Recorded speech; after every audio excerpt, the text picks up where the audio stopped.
Reporting to you with no bias. Informing you with no exceptions. Nothing but the facts. Let's get the truth together. We the people. We the voice. We are the news now. Hello, everyone. I didn't know what to say there when we started there. Hello, everyone. It is the 16th of March. By my time, it is 2016, I think, just gone 8:15. I'm a little bit out of sorts today, I'll be honest with you. I've had a bit of a stressful day. But before I get into that, I'm going to say hi to everyone that's in the chat room. I really appreciate you waiting. Sorry for the delayed start today. Rich 007, thank you for being here as well. I know that you've got bits and pieces going on in Tenerife, but I'm very appreciative to have you here. I know that if this was a normal day, in the next 45 minutes, you'd be getting ready to go to your gig, wouldn't you? So the fact that you're not, it's just, we're already in a different time already. So yeah, shout out to Magic Coughs in the chat room. Shout out to Ian Adam as well, Ricardo, DJ Obsession, Tomashino, Pat Riot, WW Ocean, My View, Local Experimentist. Looking forward to seeing you at Speaker's Corner the next time I go there. National Memorial Gardens, hello my darling, lovely to see you in the chat room as well. First Munch, I'll get a look at that email as soon as I get a chance to. Astro King, thanks so much for sending me that stuff today as well. Really, really, really good information. I'm going to get stuck into that later on. And to Valley Parks, lovely to see you in the chat room. Jane of Torquay, darling, lovely to see you too. Vertec, hello, my darling, lovely to see you. And thank you. Thank you. I'll show you guys this later. This is like awesome kit. And Vertec brought this on Sunday. And this is the reason, alongside this awesome little gizmo here that went on top of my mic, that gave you the audio and visual that you had on Sunday. So again, Vertec, I couldn't have done that without you, my darling. Thank you so much. And to System Failure, I've got a lovely bottle of wine from System Failure. I've got a lovely bottle of white wine, which is still actually chilling in the fridge. I was going to have a glass of it last night, but didn't quite get there. Jude H, my darling, much love to you. And Coffee Paul, just going up the list a little bit. Tracy Butler, lovely to see you in the chat room as well, my darling. Hello. And up there, Sleeping Warrior, lovely to see you in the chat room as well. Cheers for joining us. And have I missed an Astral Thief? Mark Cooper. Are you seeing anyone in your chat room that I haven't already mentioned? Double. I'm going to go down to the bottom of the chat. You know what? I'm all over the place at the moment. Give me a second. Give me 1 sec. Cool. Because it doesn't appear on mine until... No worries, bro. Tommy Rogers as well. And Nikita. And Reed. Hi. Hi. Who else? Steve Bally as well. Lovely to see you too. And John Boy. Hi. Lovely to see you as well. And Phil Jones. No, actually, do you know what? I was going to watch, but I don't know if, I mean, we pretty much knew what he was going to say anyway, right? It was a bit of a foregone conclusion, a little bit like the Prime Minister, a little bit like Germany, a little bit like France, a little bit like Spain, a little bit like let's try everywhere, shall we, guys? America's just announced that they want people to school from home, work from home. It's a bit of a national rollout that's going over there. We'll get into that in a minute.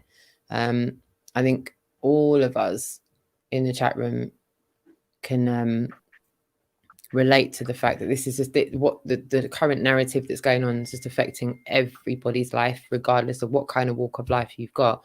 This current narrative is affecting us all in some way, shape or another. Shout out to Z Proxy. Lovely to see you in the chat room.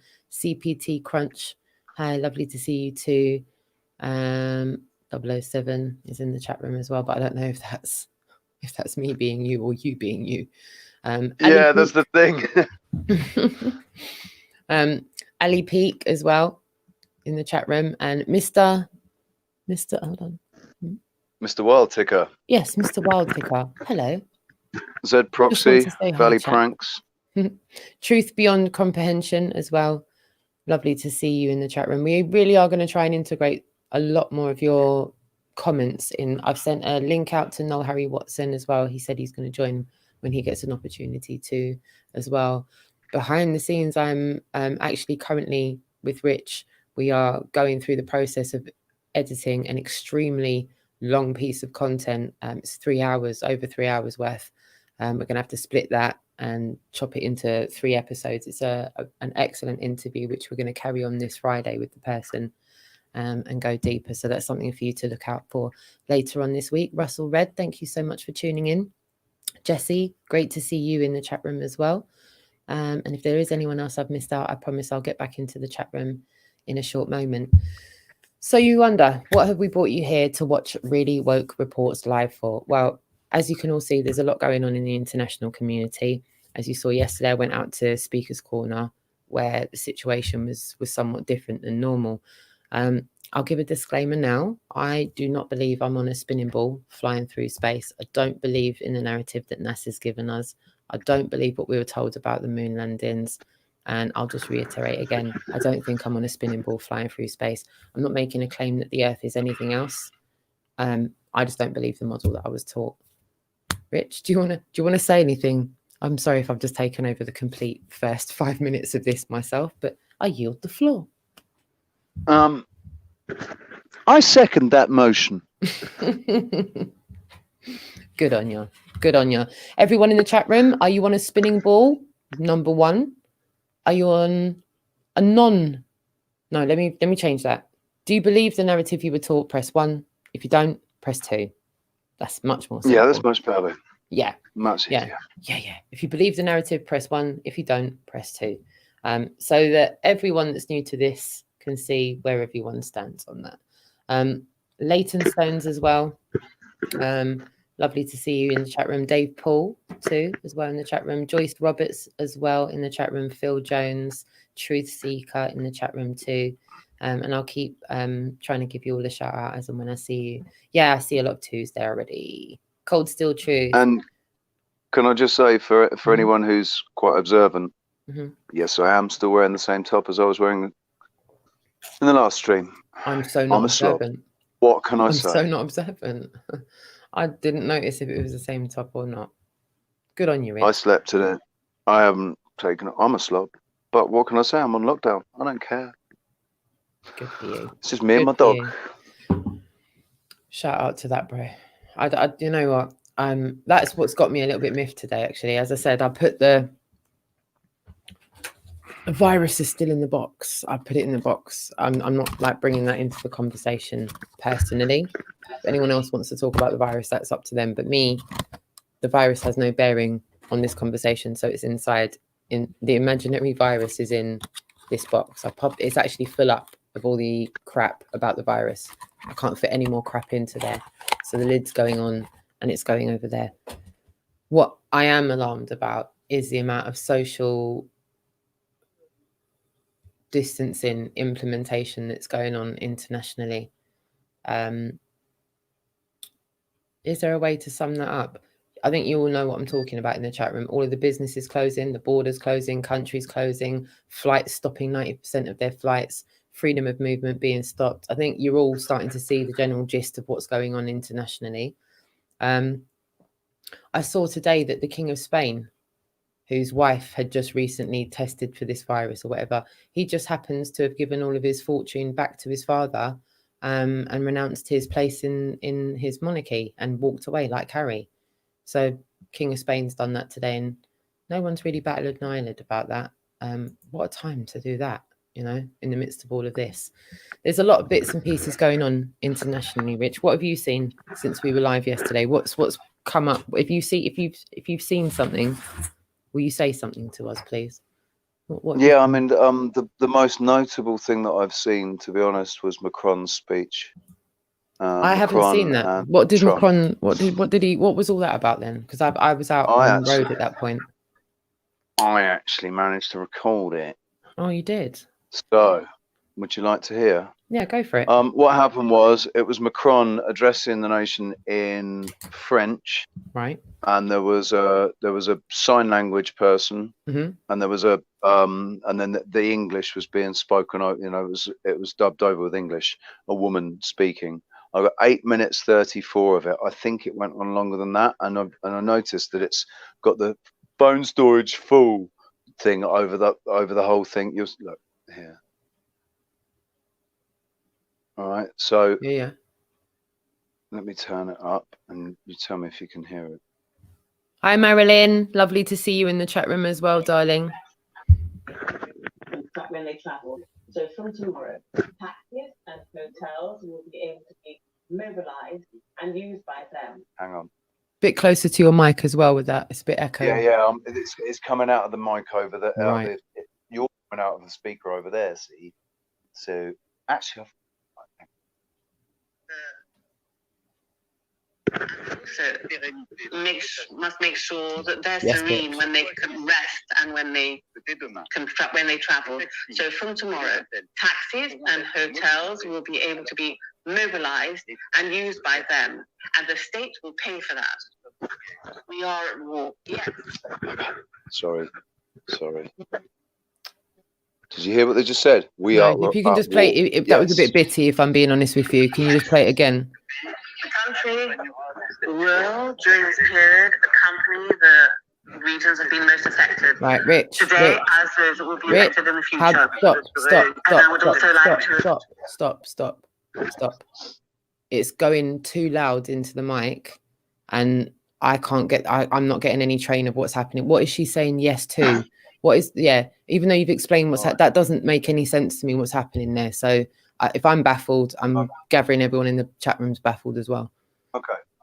Because you need to hear clearly what's being said. Yeah. What I'm going to do is right now, I'll try and upload this video to our Dropbox. Right. I can't open that on my computer while I've got all these open. I'm not sure. I don't know. Can you not just play it as it is? I mean, I'll play it, but you can't hear it. No, I'm just saying maybe the phone volume was too loud right next to the mic. It was just a bit over loud. That's what I'm saying. It was just a bit distorted. And then if we can play it without pausing it. Must make sure that they're serene when they can rest and when they travel. So from tomorrow, taxis and hotels will be able to be mobilized and used by them, and the state will pay for that. We are at war. Yes. The country will, during this period, accompany the regions that have been most affected today as those that will be affected in the future. And I would also like to assure the inhabitants in the eastern region that we are going to support them because of so many patients and hospitals being filled up. I know what they've been living over many days, and we are really with them by supporting them. And so therefore I thought that an army hospital will be deployed in the coming days in Alsace, in the Alsace region, and the armies will also help in order to move the patients from the most affected regions and to try to relieve the congestion in certain areas. We are at war, as I told you on Thursday, in order to protect ourselves and in order to contain the dissemination of the virus, but also to be able to preserve our health system. So this morning, between Europeans, we made a joint decision. From tomorrow lunchtime, the borders at the entry of the European Union and the Schengen states will be closed. So what that means, all trips between non-European countries and the European Union will be suspended for 30 days. The Frenchmen and Frenchwomen that are abroad right now and want to come home will, of course, be able to come back to their country. We must make that decision because this evening I'm asking you to make a great effort. And over time, we must protect ourselves. And I'd like to tell all our compatriots who are living abroad that there again, they must contact the embassies and the consulate, and we will organize for those who would like to do so and where it's necessary, their repatriation. You have understood, and I'm sure that you will sense this, that this health crisis without precedent will have consequences, human, social, and economic. But that's also the challenge that we've got to face. And I'd like to ask you to slow down this epidemic. And we must never question helping those who are the most fragile, helping companies, allowing subsistence of employees. For those who are the most isolated and the most fragile, with major charities, associations, and the local authorities and their services, we will make sure that those people are nourished, protected, and the services that we owe to them are established. As far as economic life is concerned, as far as France is concerned, there's not a single company, whatever its size, not a single company will go bankrupt. Not a single French man or French woman will be left without resources. As far as companies themselves are concerned, we will establish the possibility of not paying any tax, of supporting them, and will ensure that the state will guarantee up to 300 billion euros for banking loans made with the banks for the smaller companies. As long as the situation will last, those that are facing difficulty will have nothing to pay, either from a fiscal point of view or from other areas. Gas, electricity, and rent will be suspended. In other words, so as to ensure that nobody is left without any resources. As far as employees are concerned, partial unemployment will be increased, as I mentioned last Thursday, and as the government started specifying. As far as entrepreneurs are concerned, artisans, craftsmen, there will be a solidarity fund. It will be created and it will be established by the state, and the Prime Minister will also suggest that the regions contribute to that fund. The government from tomorrow will specify all these measures, and depending on the needs and the economic realities, the necessities, sector by sector, of course they will be adapted, but we will be there in order to ensure that our economy is preserved during this tough period, and that all workers can have this feeling of safety as far as purchasing power and carry on with their lives. My dear compatriots, France is living through a very difficult moment. There's no one that can really envisage how long it'll last. The measures that will be taken day after day and the problems take place, we will have to,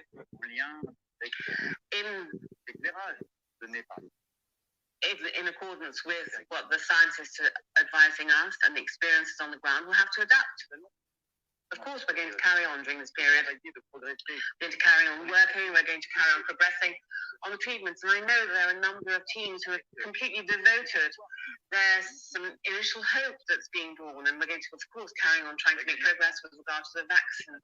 And on a regular basis, I will speak to you, and every single time I'll tell you, just as I've done so, I'll tell you the truth with regard to the development of the situation.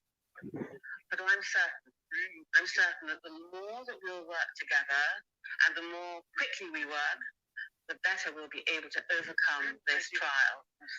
And the more we act as citizens, the more we'll be able to demonstrate the same strength of soul, the strength of patriots that our health workers are showing today, that our firemen are showing, all those who are working within civil security, and then we'll be able to get out of this slow down life more quickly. We'll get there, my dear, by being united and demonstrating a feeling of solidarity. And I'd like you to be responsible, for all of you to be responsible, and not to give in to any kind of panic, and to simply accept these constraints, to apply them to yourselves. We are applying them to ourselves as well. We won't be able to avoid them. But once again, don't give in to panic or disorder. We will win. But this period will have taught us many lessons. A great deal of certainty, beliefs will be questioned. And many things that we thought were impossible are happening. But we mustn't be frightened. We've got to act with strength. And what we must remember is when we will have won, We won't be going back to the past. We will be stronger morally. We will have learned lessons.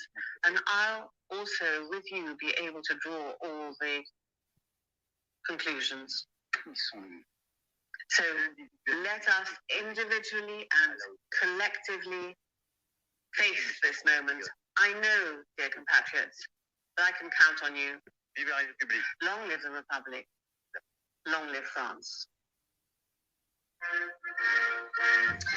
He's talking to patriots. Sounds like that. Noel's just joined us, double. We were just playing Macron's speech. That was Macron's speech. Hello, my darling. I think I've got him on mute. I wanted to look more like you, dude. I wanted to look more like you, so I dug out my old laptop and managed to get it working. And I wanted to look more like you, and I've moved into my living room. Yeah. The homage to each other is beautiful there. I love it. I absolutely love it. Noel, thank you so much for being here with us again in the chat room, and to everyone viewing. We really appreciate you all taking the time to be here with us. We've got a few things we want to talk about. As I said, we've just heard from Macron saying we're at war with the virus. Some of us think that virus is the cabal, the people that were always sick. Did you say that? Can I point something out? Can I point something out? He never once said we're at war with the virus. He said we are at war. Just straight up, we're at war. That's yeah, that what was Macron, though. He said straight up, we are at war. Yeah. So yeah, that was him that we were just playing just there. You could hear the translator over the top, and yeah, that's basically what they're saying now. None of that rhetoric sounded like what I would expect Macron to say. I always considered him to be very much sort of part of the furniture as far as the elite are concerned, but that sounded like someone else talking. Okay. I will say this, as I was saying just before you joined, the Spanish, the King of Spain, he's just renounced to his another dad. royalty. Yeah, Spain. The king, you know, the one that just his wife just tested for coronavirus. It looks like they've flipped and freed themselves. I just got a message from a friend saying Idris Elba's apparently come down with it as well. Oh, really?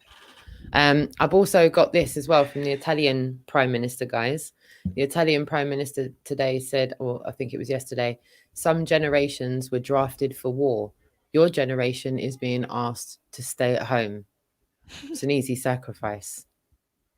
I think it's stark, the difference. You know, there's so many countries behaving like we're at war. There's presidents and leaders saying we're at war, but we're being asked to stay at home. We're at war, go home. Go home. Well, what does everyone make of that? I still don't know. I mean, I'm sort of coming around to your guys' way of thinking about this. Possibly it's fear. Maybe I am getting scared, and I just want to go with the positive outlook. But I still feel like this is probably some ushering in of you know, something. This the beast system. I think a lot of people are calling it, aren't they? The beast system, the one world currency, one world government, right. Implants in the hand, all that madness. That's the skeptic in me. How's things in Malta? There's very little going on today. I mean, it's the newspapers seem to be trying to calm things. They're giving us a minute by minute info as bars, restaurants shut down. New coronavirus cases. Bars, restaurants, gyms all to be shut, but no house arrests as of yet, which I think means house arrests incoming. Yeah. I myself, I'm a bit. I'm not changing my stance on things, but as each day seems to be unfolding, I think we're all going to be given new situations where we are. I think, see, if the three of us lived within 3 miles of each other, our experience of this would be exactly the same. All three of us, it would be exactly the same. But I think if you're as much as 50 miles away from someone, your experience of this will be completely different from the next person's. Because I know that 50 miles out of London, you know, driving towards Reading, the little pockets of villages, they're not going through what the boroughs in London are going through right now with the hysteria that's going on in the capital city. While I've been live, I won't say who, but I'm on my WhatsApp. I've obviously got 2 children at school, and I'm in one of the WhatsApp parent groups, you know, They normally kind of encourage this kind of communication now. No, you've got a child, so you know what I'm talking about. It's, I 150 avoid notifications all a kind day. of interactions. Yeah. So in this interaction, I'm just going to state roughly what is going on with the school. Now, obviously, you know my stance on this, so you know how incredibly difficult this is for me to navigate with the school. And I'm hoping you guys will indulge me a little bit while I tell you this, because it's ongoing just now. Hi. Hi, there's a little legs there. Hello, my darling. How are you? Hello, you. Oh, she can't hear us, Daddy, can she? Yeah, can you translate? Can you say, they said, how are you? Marley, they said. How did that happen? Not a problem. Sorry, please, you carry on. She wants me to put her in contact with her friend. She's having a play date via. Oh yeah, this is something that's happening. Play date via phone. There we go. You got to love that. So, yeah, this is ongoing today as well with the parents, and I will just indulge you because there are probably parents that are watching, and we're all navigating the situation. So I will keep people's names out of it because I'm not going to bring names into it. The mummies and daddies are all talking about the virus and what to do with their children, and what someone's done with their children, and what another person's done with their children. There's confusion about emails. There's someone here that's saying, does anyone understand the email regarding Wednesday? Wednesday's a trip that my son's supposed to be going to in the centre of London. They're due to go to a theatre. They're going to leave the school at 3:30. They're going to go to the theatre. They're going to watch The Lion King, something I'm not really interested in my son doing. You all know my position on these kind of things. It's not something I want my son really doing in the first place. School emails I was to say, so yeah, we're going to bring these whole big group of kids, probably about 60, 70 kids on the underground back to near where I live, and you can come and pick your child up from school at 11:30 at night. They want me, in all of this madness that's going on just now, to take my son to school on Wednesday morning at 8:00 and pick him up at 11:30 at night. And do you know what they tried to say? Can you pack a packed lunch for him? I'm like, what? Sorry, am I the only one that's thinking? So I went into the chat that I don't normally go into because I wanted to see what the other mummies and dads were saying, because I thought I want to see if I'm going to end up throwing a cat amongst the pigeons here. So I went into there, and I'm hearing people going, yeah, I'm going to pack them with 2 packed lunches. Does anyone know why they're not going in at lunchtime that day? Why are they going in at 8:00? Why don't they get the kids to go in later? Another mum says, oh, no, that's all right. On the Thursday, they get to go in at 10:30. So what about parents that have got 2 kids? This is all while the Prime Minister's just told us, which I'll get to you in a minute, he's just told us to do the absolute opposite of what the school's telling. So one would say the media is causing the frenzy, but in actual fact, it's not the media. Underneath the media, even with parents that aren't paying attention to the media, they're being told the government's saying one thing, and then the institutions and schools and stuff are saying another thing. So now we've got parents taking the law into their own hands and saying this, that, and the other. So I'll get to the crux of this. One of the parents has said, yep, don't know, thought the whole reason for them going in later was due to them getting back late like me. That was my understanding too. My plan was to give them a big early lunch so that they had, at least something substantial to go on with the day. I'm sure you can all relate to this. Someone else said, yeah, I'm just going to go with the school bulletin on this one. Another parent straight after, I will too. Another one, yeah, me too, me too, me too, me 3, count me in. And then I said, I'm just putting my 2 cents worth in. My son will not be going on this trip on Wednesday. Right now, this country is moving into unprecedented times. And I, for one, I'm not personally happy for him to take part in any aspect of this trip. So I was letting the mums know, as cool as I could, don't count me in. Straight away, someone else went, oh, I agree with you. And this is the point I'm trying to say. You've got 20 odd mums going, we're all siding with each other. We're all going to just agree and don't anyone else say anything. And I just went, no. With that, another person said, agreed, Roxanne. I said, look, I'm just not playing that game. Someone else went, yeah, this is where it starts to get iffy. The virus has affected a very small amount of population. The real virus is the media, which has affected billions, are causing mass global panic. And I just thought, right, so where's your source material, love? Come on, give the source material for that. I'm trying to show the kind of stuff that's going on under the radar. And I'm sure some of you are dealing with this too at home. You've got kids, you're dealing with this same kind of stuff too. So for me, this is political because these are people I've got to see every day. You know what this is like now. The parents in the club, you come into close proximity with these people. Your kids have play dates. You're around them all the time, after school clubs, extracurricular activities, the whole 9 yards. Someone else has said, yeah, well, the trip probably won't go ahead now because the Prime Minister has just announced that everyone should avoid social scenarios, specifically mentioned theatres. Sorry, don't mean to be misleading. My comment was actually a reply to Roxanne saying that she isn't sending her son, so I don't think it will go ahead anyway after the Prime Minister's specific comments. But absolutely, my guess is nothing else. Sorry if that was me. So she was apologizing because she was there. So everyone's almost like having to cover their own arse all the time. Like, sorry, don't get butthurt. Oh, fuck. And I don't mean to swear with that. But you know when everyone's not getting the message across because everyone's too busy going, sorry, excuse me. Ooh, excuse me. So, and it's like, right, can everyone just like, I know we've said it already, but can we just all relax a little bit? There is very serious situations going on. There's no need for anyone to panic, and everyone should stay calm. But let's not bury our heads into the sand and pretend nothing's happening, because there are lots of mummies and daddies. Yeah, that's cool. There's lots of mummies and daddies that are sitting there just going, the mainstream media has created all of this, and they're in denial about countries being closed down. They're in like straight up denial. I know I'm like the globe denier extraordinaire. I deny the globe. I'm in straight up denial. I'm all swimming up and down denial. It's not just a river in Egypt, I'm telling you. Yeah. But this is dangerous.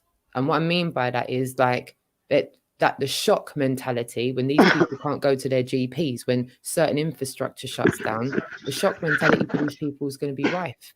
And they might not be prepared for that. So anyone in the chat room that's got any advice, because I'm even looking for advice. I'm looking for usable advice that I can use when I go to school to calm some of these people down, because I don't have all the answers, but that's not helpful doing that. That's not helpful telling people, look, don't believe any of this crap. So why is there nothing on the shelves in the shop then? Well, even if it is a hype by the media, the self-evident truth is that we're now in this situation. I don't know how better to describe that. Do you know what I mean? It's like, even if none of this is real, you've been restricted now. Even if none of this is real, you can't do your gigs. I mean, or are you two blagging it? Are you two part of the whole psyop? Come on.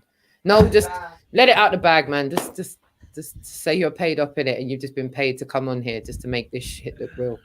Like, you really are on a lockdown, yeah? Are you? Like, well, the news isn't telling us anything about Malta, so we're just supposed to believe you. Why are we supposed to believe you now? I'm playing devil's advocate here, but you know what I mean? Like, what's happening? What's going on here? You know as much as I do, and that's not very much. I don't think anyone really knows what's going on. It's just all... Is Little Legs still about allowed to go to school? No, the school shut. School shut from last Friday. I'm not there yet. They haven't legally shut the schools yet, but the Prime Minister's just said don't mix in groups. This is how much notice they gave us about the schools. I arrived to pick up my daughter. They went, school shut. I went, oh. They went, don't you watch the news? I was like, I just walked here. That was as much notice as I was given. Basically, take your kid, don't bring her back. Chat room, thoughts on this as well? Because this is doesn't alarm me. It just makes me annoyed because it's less time for people to prepare themselves for that. Because there's logistical things that are going on here. You're able to walk to the school now. Personally, I can't walk to the school. The school's 6.5 miles down the road. So there's no walking for me. There's no walking for the kids either. If the kids don't have their zip cards on them, which they do, but then the buses have been moving crazy in London. Shout out to anyone else that lives in London. Has anyone else seen like just buses missing? Like the buses that go from where I live, half of them are gone. Maybe half the drivers didn't turn up for work. Maybe they've decided to self-isolate before necessary. Rich. I mean, they're hidden behind a glass or a perspex screen, aren't they? They are. They're all protected. They're in their little cubicle. I can tell you what Pedro Sanchez, the Spanish Prime Minister, has said to every person in the Canary Islands, whether a local resident or a tourist. Would you like to hear? Well, as you're saying it, I'll write it to Dave Marsh because he's in the Ventura. So hold on, go on, say it slowly. Well, I'll send you the link, babe. Thank you. No, I'll send you the link. You can send cool. it. Shout out to Dave Marsh in Ventura. So what's your What's your Prime Minister Okay, saying? right. I'll read it. I'll read it out. Okay. Coronavirus in the Canaries. You must abide by the state emergency rules. Every person in the Canary Islands, whether a local resident or a tourist, is being urged by the Spanish Prime Minister Pedro Sanchez to do their bit in a bid to head off the coronavirus crisis. In a special appeal to the public, he says it is everyone's duty to abide by the new rules following the declaration of the state of emergency on Saturday, March 14th. This order has put travel restrictions on everyone, no matter if you are here in the Canaries for a holiday or you live here. Those that flout the rules could face a fine. These travel restrictions mean that you can travel to and from work. You can go out to the supermarket, chemist, or bank, and you can go out to visit and help elderly residents. You can walk your dog, but only one person. Yay! You can walk your dog. That's good. We were saying, because the rumor is that you can't. So you can walk your dog, but only one person, and avoid mingling. You can go to the hairdressers, strangely, as this is deemed part of the hygiene.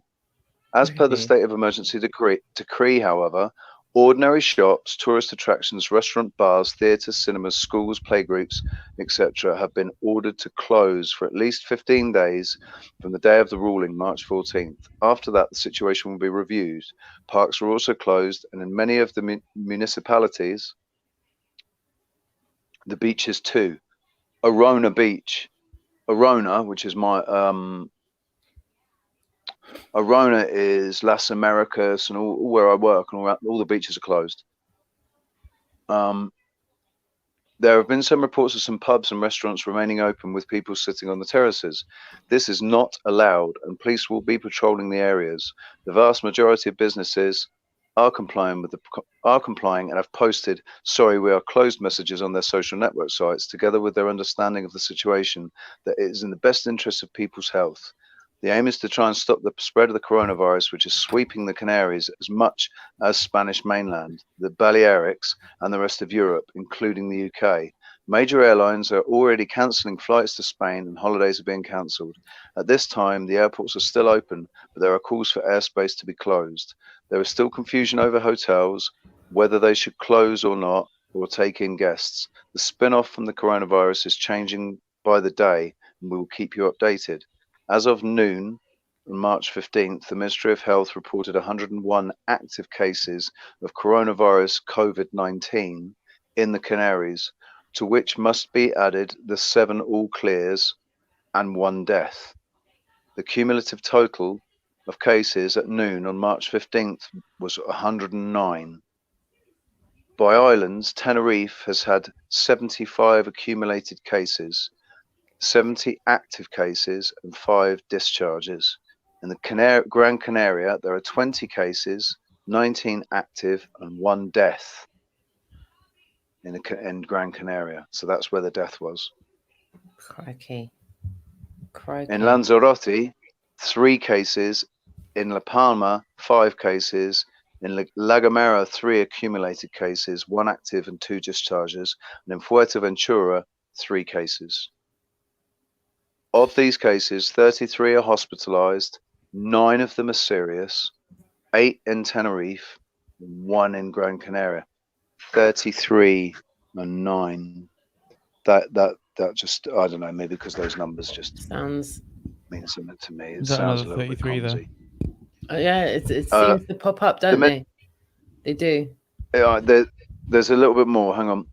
The Ministry of Health insists on the following indications that have been established to overcome this virus and stop the upward curve of infections and complications that may arise from them. For this, it requests that the population to collaborate with the measures established by the government of Spain. It must be remembered that it is essential to protect risk groups, such as the elderly with previous pathologies and immunosuppressed. Therefore, the most effective measure is to avoid contact with these people, very specifically of young people who are asymptomatic carriers of the virus. For the sake of better care, the population is asked to use resources rationally. The coronavirus service number, the line's been reafforded, about the number that you can call. So there you go. So people Wow. can go to work. So that means if business, I think what I get from that is that businesses, normal businesses, Mm-hmm. you know, like if you work in a solicitor's or you're or in a bank, or if you're a trader, perhaps, so long as you're not in the hospitality, it's hospitality. It's the leisure It's and been tourism totally industry, crippled. isn't it? It seems to just be the entire leisure and tourism industry. Yeah. And so the infrastructure of the company, the infrastructure of Tenerife, it seems, will still function. It's only the tourism, leisure and tourism, that's shut down. Yeah, only the leisure and tourism industry. I find this really, really telling. I just want to reiterate with what Rich is saying, something I mentioned earlier on. I just want to be a bit more specific about Spain's king. Spain's King Felipe docks his father's allowance over the Saudi scandal. The former king will be stripped of his royal emolument over the allegations of kickbacks from Saudi Arabia, something we were mentioning the other day with all the roundup that had happened. It says here, King Felipe has moved to distance himself from the scandal hit father by stripping the senior royal of his allowance and renouncing an inheritance from the former monarch. The Spanish royal household made the announcement after media reported Felipe as a beneficiary of an offshore fund set up by his father, Juan Carlos, in 2008. I think it feels like to me we're getting a little see all these unrelated things that right now are so far apart. You're looking at them going, no correlation there. I can't see the connection. I think as we go through this soft red pill that we're all being fed just now, like a drip feed. See, once the flood happens, it's going to correlate all of these unrelated things. You know, Tom Hanks, the speech I was talking about the other day, him announcing that he had coronavirus. The fact that we were mentioning the Queen she's like moving to self-quarantine herself. I think Charles is following suit. I think William is then going to move forward and be a placeholder in the interim period through the transition so that we've got some kind of transition. It won't just, it's almost like the light won't get, you know, when you put a dimmer on a switch, instead of just turning it off, you turn it down slowly and then it goes off. I think that's what they're doing. They're just dimming it down and getting everything down to a simmer until it all just, because I mean, look, Robin, shout out to you, my darling. I saw you pop in an excellent comment. I know Robin follows the money big time. And if you just look at what the money's doing now, I've said to so many people, I think when we all look at the international situation right now, there's something big going on. And it's like we're getting told we're at war with a virus or, you know, whatever this is, the narrative. 2 cents worth in the chat room. What was your take on that? Do you see any of these things having any correlation? No. All the walkaways, the monarchs, the ex-leaders getting arrested. Because there's a list of ex-prime ministers that have been arrested. They just haven't, you know, if the mainstream media doesn't say it or it's not, you know, officially reported, then it must not be happening. I mean, I'm very much in the trees right now. Usually I'm not in the middle of a scenario, so it's a lot easier to sit above it and to see the connection between things. But right now there's just sort of this hazy confusion of what is real and what isn't. And I mean, I'm sure things are connected just because that's how my brain has come to be wired. But seeing exactly what it is, I'm not sure. Certainly the Tom Cruise thing, the Bill Gates thing, the Queen thing fits with a narrative that I have going on in my head. And it's quite similar to one I think most of us have in our heads, that there is an elite cabal. Whether this is their tool or their undoing, I'm still unsure. As regards the other royalty, people like King Felipe, I mean, I don't yet know how to place that. I presume it's part of the same thing, but everything is so hazy. I mean, we don't even know how far they're taking this thing, or what. Presuming this is all just a 1 second. This is all just a false flag. Thanks for sharing that, Albert. Bless her. Excellent. Yeah, with the false flag though, I get what you mean. It kind of. And what is the point of them initiating the next stage, or at what point will they move to the next distraction? Because we don't know how far they're going to take this, and that's we could probably all just sit. I could quite happily turn off everything and say it's fine, it's going to blow over in a month, and I might be right, but I am actually still quite confused as to exactly what the play is. I'm I've pretty got sure it's a Maggie Ray play. there. Yeah, I'm pretty sure it's a play as well. Definitely. I think we're like, I think we're watching a movie. Getting played out in front of us. Like Maggie Ray says, more resignations every day, big Hollywood names. And just wanted to reiterate, going back from King Felipe, the just look this up for yourself, guys. The Brazilian ex-president has been arrested. The French ex-president, ex-prime minister has been arrested. The South Korean ex-prime minister has been arrested. The Saudi princes have been arrested. I think if we're all paying attention, we can clearly see that some of the most powerful people in the oppressive system are now being hunted. And I don't know, I wouldn't want to go as far as to say jailed, actually, incarcerated, taken out, removed from society. I'll go with removed from society in the interim period. But Tom Hanks going self-isolation. Every time I hear self-isolation, it's like they're going, I'm handing in, I'm sick, come and get me. All right, come and get me. I'm here, come and get me. I posted something briefly that someone else had done the research on, because I really couldn't be bothered. But they on the odds of say, I can't remember the numbers. So let's say it was 49 cases, and like 50% of those cases all being well-known celebrities. That the odds of that are just insane. Unless Patient Zero was, at the Oscars. Yeah, exactly. And that's the point that I think has come up so many times in so many different groups I've been speaking to. Even if everyone's really, really, really skeptical about going down that line of investigation, you can't get away from the fact that it's like, wow, but we've had an influx of like figureheads and celebs going, me. You know what it reminds me of? In disaster movies, how the aliens or the wave or whatever the disaster is always seems to attack national monuments first. It's like the COVID virus is going straight for the people we recognize. It did. It shut down the Eiffel Tower. It shut down a lot of landmarks. It shut down all of the sport, all of the bread, and all of the circuses are disappearing. People have just been told, even the Prime Minister's just told, if you go out, if you have to go out, we're asking people to self-quarantine for 7 days of this.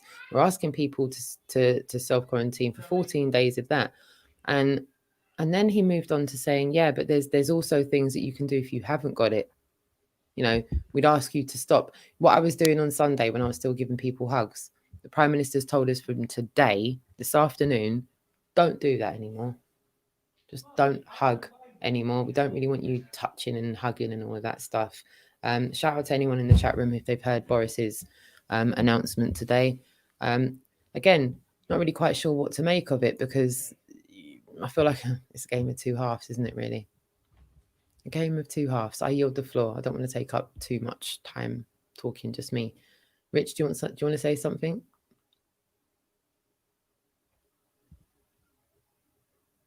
You're muted, I think.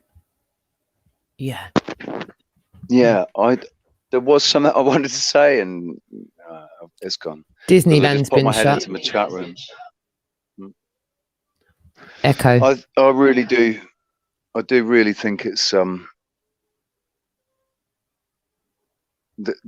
it's changing, man. Things are changing. I just feel so optimistic about it. I can't explain it. It's really weird.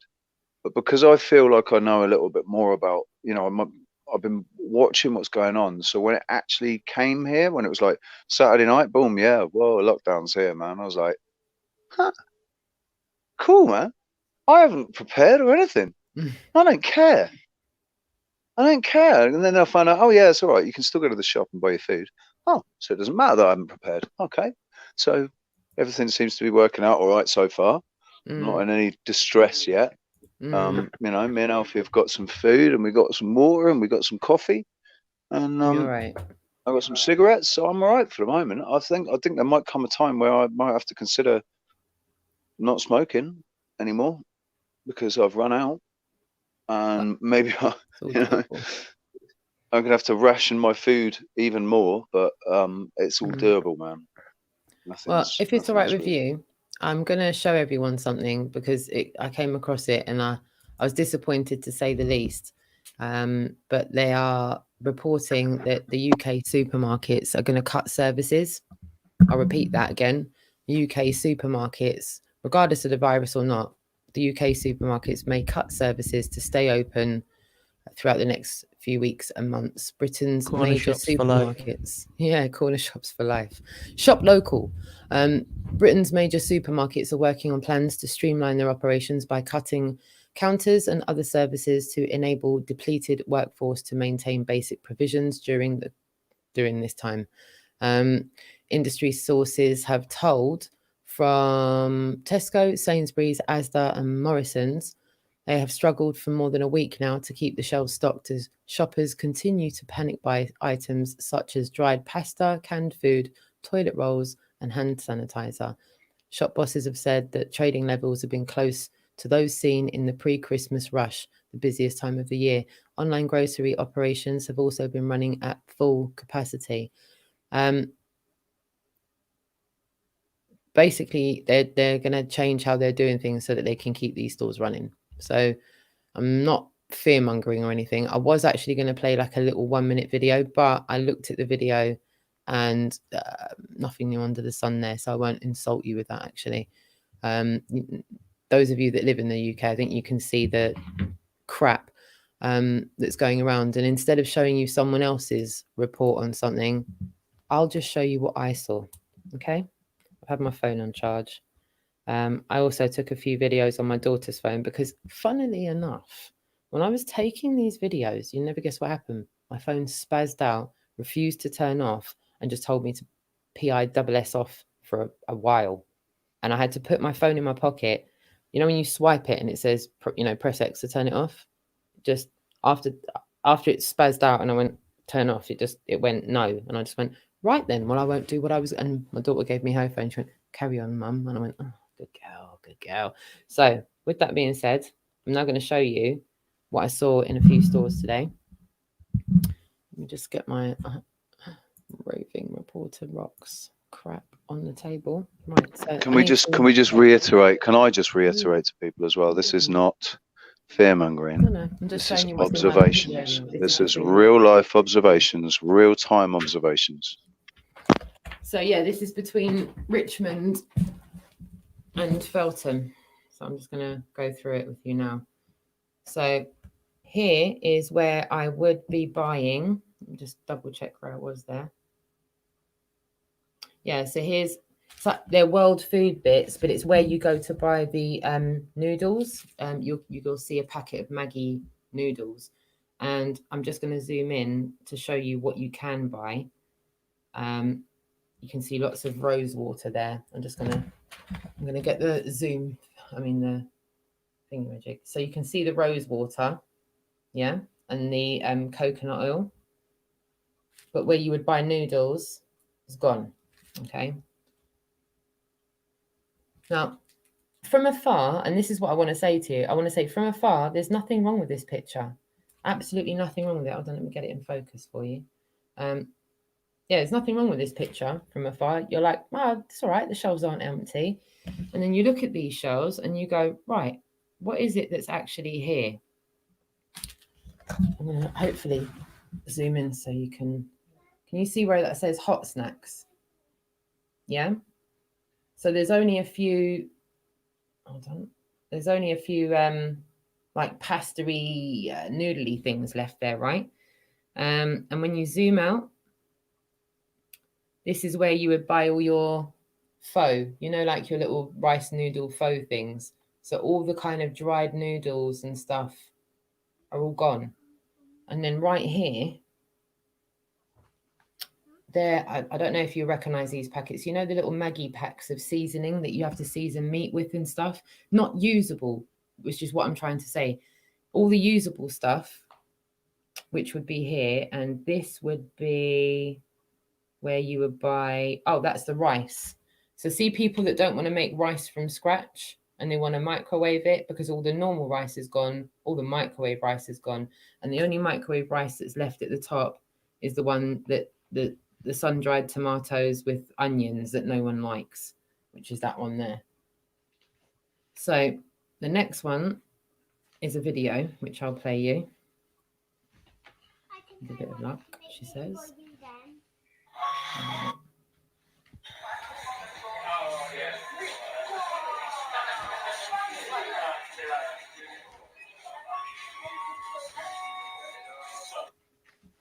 And just to reiterate, more nothingness.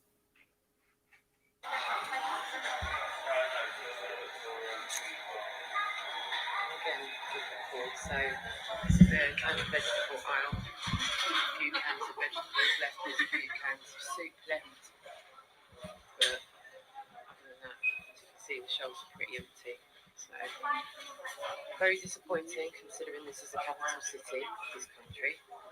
We've just got no oil. Little expensive bottles of oil, but for a simple mum like me, it's not really achievable. So yeah, cereal. Should we get some cereal? Maybe not.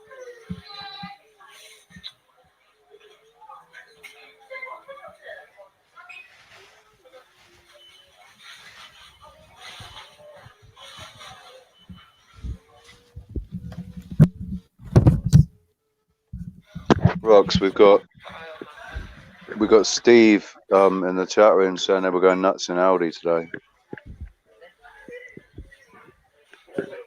See if there's any left then. Right, Deej, it doesn't look like we're going to be able to get you any crackers, mate.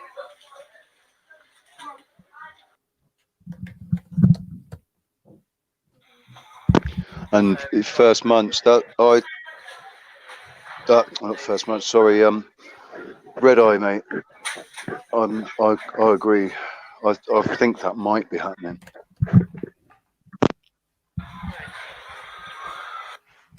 Sorry. And here's the aisle that never existed. The empty aisle. Once upon a time, I would have been able to buy some toilet paper here. But, clearly, we're not in those times anymore. This is the bog roll of plates. No one's getting this toilet paper. No one.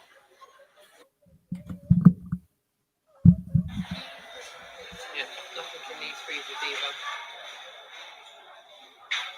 My kids don't eat pepperoni, so it would only be the cheesy one. It's gone. There's nothing in here. Do you know what? I'm not going to carry on because I think you kind of know where that's going. I'm about to show you empty freezers with no veg, empty freezers with no, peas, or if you want ice cubes and ice lollies, you can get them in abundance. The cheek of it is, they haven't even put a deal on them. Do you know what I mean? You'd think they put a deal on the stuff that's left and just go, oh, well, come on, let's have it. I have to put my camera back in focus now. So please understand, I'm trying to document, I'm trying to show you all what my personal experience is. I'm just going, I can't get what I could have gone further. I could have shown you how there's no cordial left either. There's no Vimto. Rox, there's we've got Jessie Enns and Red Eye both seeing the same thing. Steve Watson, they're all seeing the same things in their Safeways, Aldi. Like Red Eye said something that I said this to you, didn't I? Hey, I said this to you, didn't I? I wonder if the supermarkets are actually holding stock back to create social panic. And because the supermarkets are, at the end of the day, they're deep state owned, aren't they? So just for everyone's information, Rich, perhaps those supermarkets were between Richmond, Twickenham and Sunbury, which is near Feltham, all along the A316 from Chiswick to Feltham. Carry on, darling. I'm going to carry on with my camera. Go on, sweetie. Yeah, basically, from my chat room, I got 10 people in there now. Hey guys, thanks for coming. But yeah, my guys in my chat room are definitely agreeing. I've got your chat room right here. Look.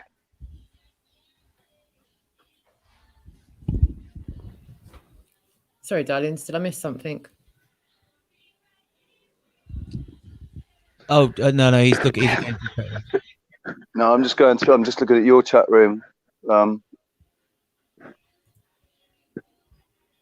Tony Tyler, Wonder Bread. Restaurants are closing. Jim Aldridge, you're doing fine, Rox. Are we doing shout out for chat room? Yeah, shout out for chat rooms, man. So to my chat room, shout out Mr. Wild Ticker, Valley Parks, Jessie Enns, Z Proxy, Red Eye Jedi, Steve Watson, Madame Medusa, Well done, Hello, Madame Donnie. Medusa. I don't think I've seen your I don't think I've seen your name before. Oh, thank you, Jesse. 007 looks better than yesterday. Yeah, I'm still wearing the same top. You're feeling better. You're feeling better. That's the I'm main thing. feeling much better, but I was feeling better by the end of the stream, babe. I felt like death when I woke up, but I just came straight into the stream because I was like, "Oh, what time is it? Oh my god!" Came into the stream feeling like death, but by the end of it, the energy that I got from the chat and from the chat rooms was reparatory.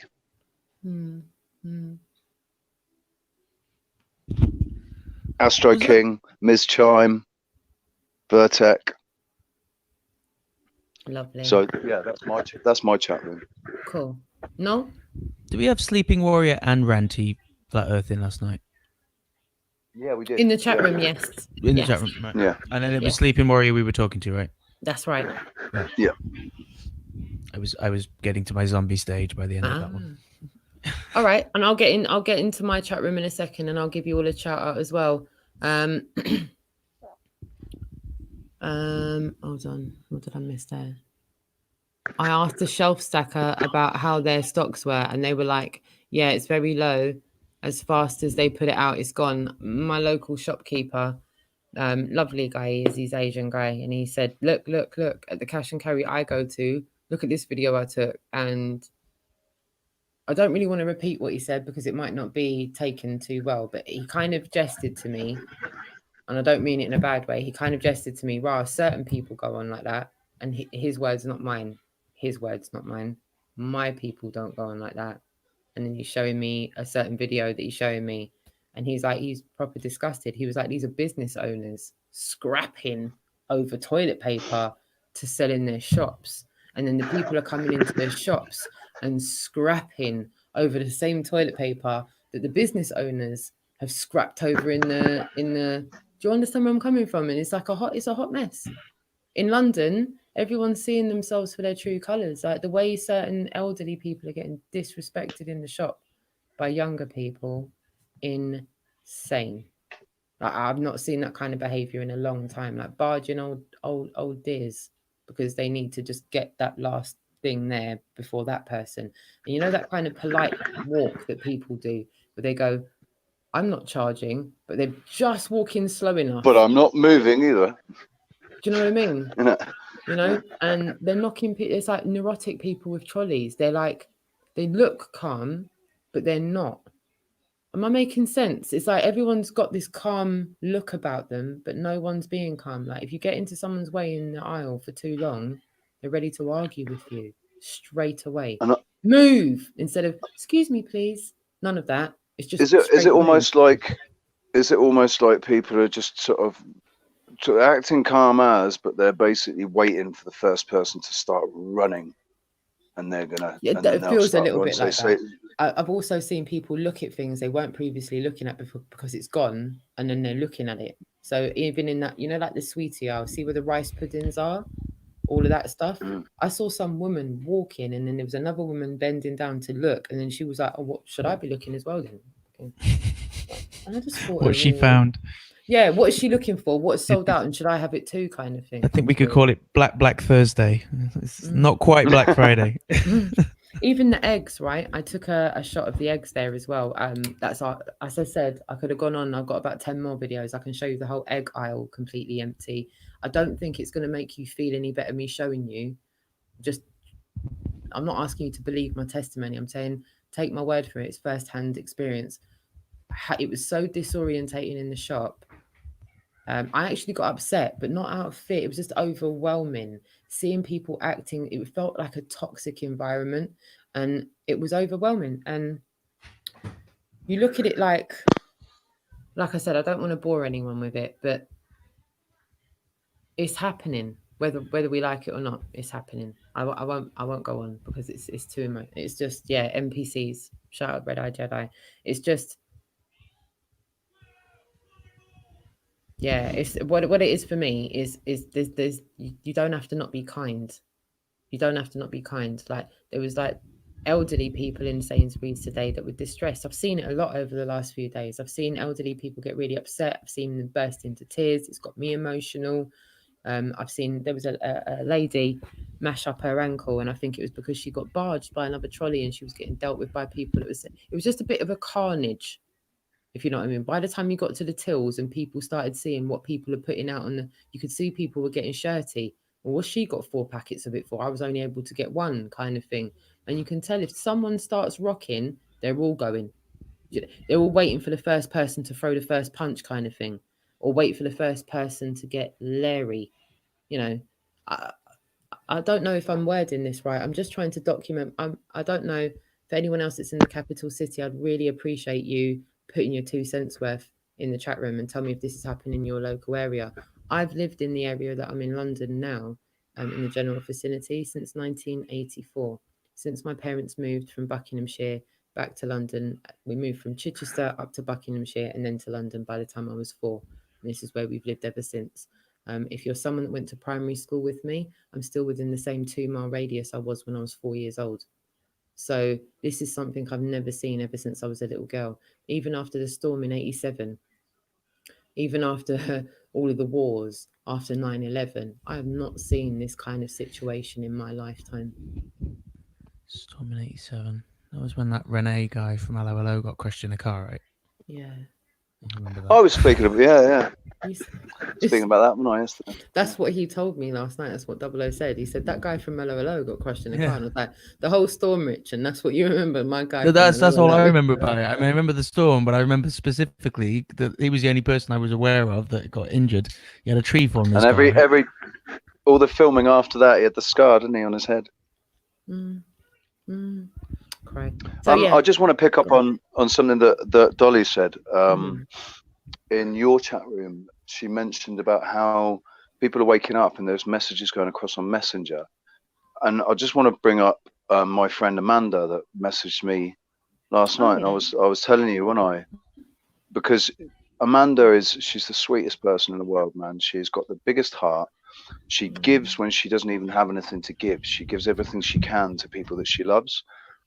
And I've been over the last couple of years, well, ever since I met her, to be fair, ever since I met her, I've been trying to wake her up, and she's been listening to me, and she's taken some of my advice, and she's seen improvements in her life. Your phone might be close to your microphone. It's all right.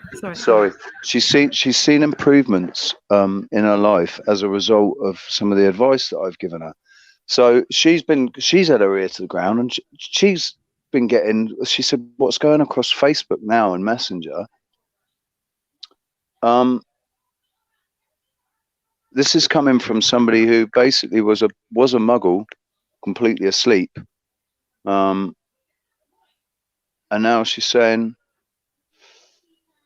"Did you know a lot of actors and actresses, paedophiles are paedophiles? I just read it. There's loads more of it.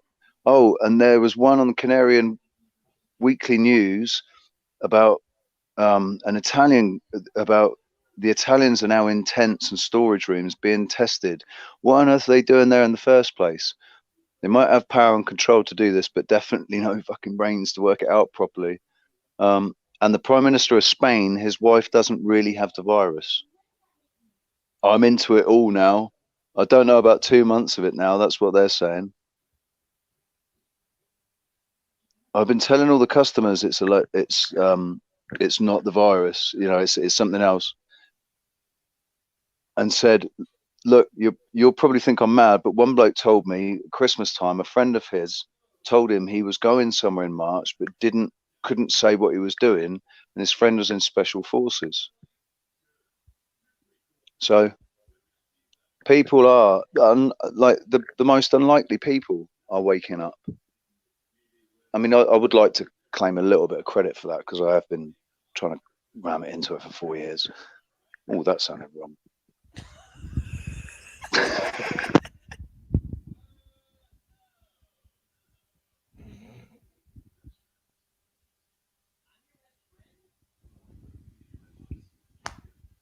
I hope that gave you all a laugh there. Did that give you all a laugh?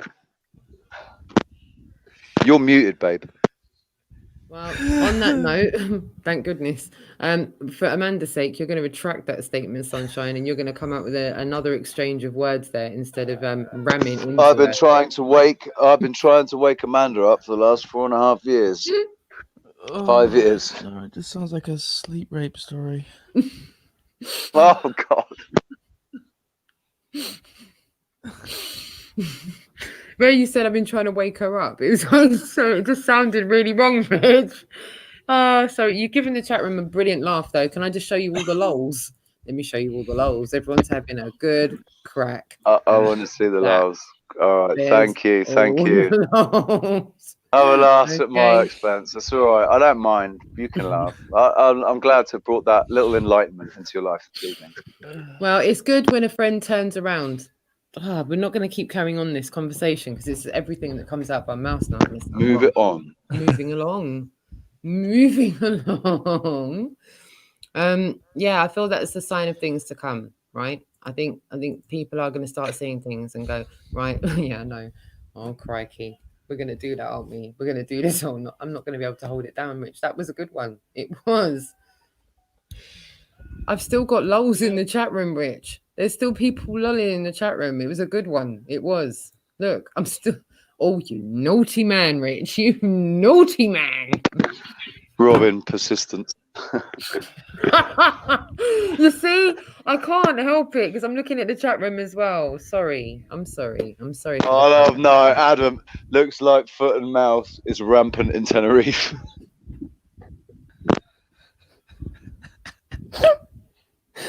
We can do this. We really can. I've got a voice note from Dolly, so she might want to add something into the conversation. Carry on while I mute my mic and just screen the message. Go on, Noel. We didn't give you enough. You didn't get a chance to get a word in edgeways last night.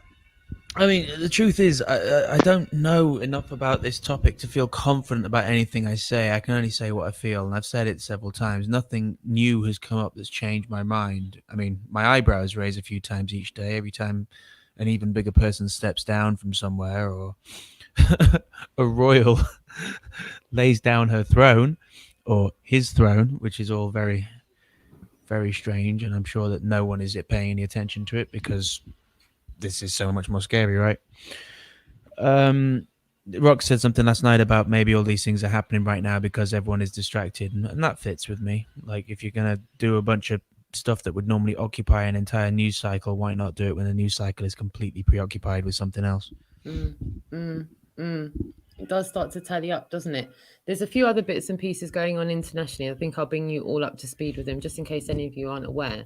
Bulgaria has banned entry to citizens of 15 different countries. I'll read off those countries now. Germany, France, Italy, Spain, Netherlands, United Kingdom, Switzerland, China, Iran, Bangladesh, India, the Maldives, Nepal, Sri Lanka, South Korea will all not be allowed to enter Bulgaria. So if you're Bulgarian, you're coming from those countries, that's no longer a go. Turkey. Kim Jong-un, you know you can go to Bulgaria. Well, North Korea is still allowed, apparently. So. That's right. Yeah, Kim Jong's all right. Kim Jong's cool. Turkey shuts cinemas, cafes, gyms. They will temporarily close all the cafes, sports, entertainment venues, and are suspending mass prayers in mosques. Also, there's a few other places there as well in Turkey. I'll come back to that one in a minute. Canada has closed its borders. And PM has told everybody to stay at home. Johnson has described coronavirus, or the malarkey measures, as the most far-reaching in peacetime. I find that funny because peacetime is what we were talking about earlier on in the week, seeing these measures being taken when we're not at war. Peacetime is an illusion. Exactly. Merkel drastic closures are needed now, as far as she's concerned, for I keep saying malarkey because I don't really want to keep referencing coronavirus, but it is what it is. She's announced today that unprecedented restrictions on social contact will be her attempt to slow the progress of whatever that malarkey is. She said the government would attempt to minimize the economic impact. So I'll watch this space to see what the ins and outs of that are going to be. Thailand's already planning to close all the bars, schools as well. And most importantly, the cockfights, they're being banned because of the virus. Swiss all that wasn't supposed Do you to know be a really joke. funny thing, I wasn't Rox? I wasn't Rox, actually trying to joke right, there. I was like, listen. I thought that was quite, important, that relevant. Rox, listen, because it's interesting. Where was the cockfight? Where was that mentioned? The cockfighting? Thailand. Because where? Thailand. Where? In Ireland, because it's been called out here in Spain as well. Thailand. Oh, Thailand. Sorry, Bangkok. it's been called out here in Spain as well. What Let me find it. Let me Bangkok find cockfighting. as well. No, there's. Are they still bullfighting? Possibly. Let me find it. Possibly. That would have been a better headline. Bullfighting banned. All right. No, that's why I think it's comms. Innuendo bingo aside, we have, because cockfighting is that legal? Please find is that shocking scenes at illegal cockfight. It's illegal. Okay. Here we go. Please find shocking scenes at illegal cockfight. Police raided an illegal cockfight and found birds and blood-scattered cages, many of them badly injured, dead or dying. The bodies of 4 roosters were found stuffed in cardboard boxes, and numerous doping substances were seized, designed to enhance the performance of the birds. The cockfight in Cadiz was being attended by about 200 people who were waging considerable amounts of money on the clandestine. They came from all parts of Andalusia, and even from the Balearic Islands, Mallorca and Ibiza. The organisers faced prosecution for animal abuse. The operation began where agents from the El Puerto and Santa Maria police station, Cadiz, learned of a championship that was going to take place over one weekend where bets would be placed. Police launched a raid of the premises and caught 197 people cheering the fights on. Among them was a man who was offering various medications for veterinary use without prescriptions. That sounds like ketamine to me. I mean, that doesn't make you a very good fighter, though. That's what you'd want to slip to your opposition. Well, it depends what they're saying. The fight, this is really sick, twisted comms, man. The cockfight might not. If it's comms, if it is. If it's comms, stories like this, I always think they're code for something else. That's just such a strange story. I think that this is because it's been mentioned in Thailand. Like what I've never seen. It's just strange that it's mentioned on the same day in 2 different countries. I wonder if there's any other countries that are reporting on cockfights. That would be interesting. I'll keep an eye on it. Anyway, I'll definitely keep an eye on it. I've got something else because you mentioned Switzerland a couple of weeks ago. You said, "What's going on in Switzerland?" And I said, "Rich, yeah, have they locked down yet?"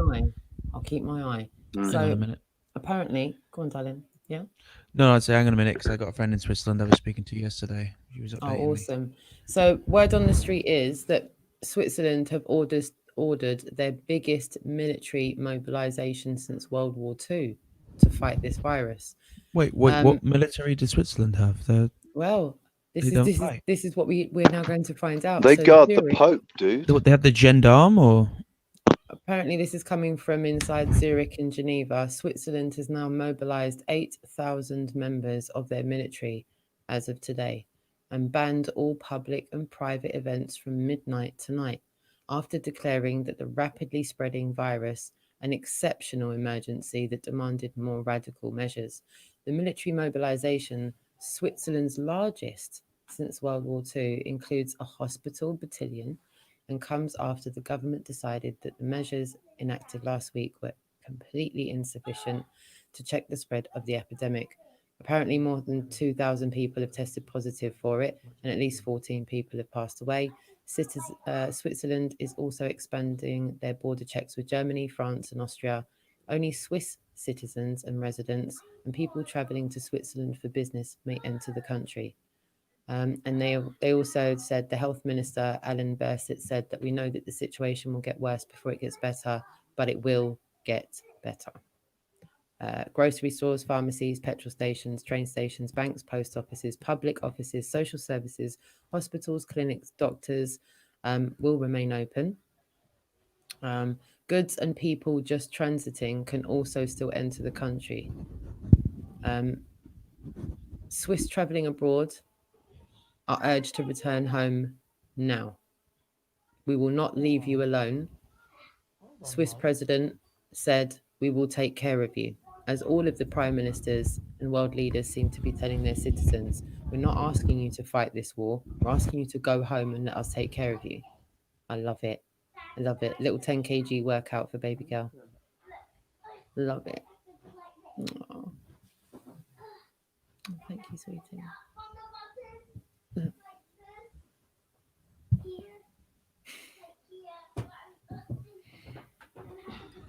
Make sure she lifts with her legs. Oh, bless her. Little chuckle. Shout out to baby girl. Shout out Marley.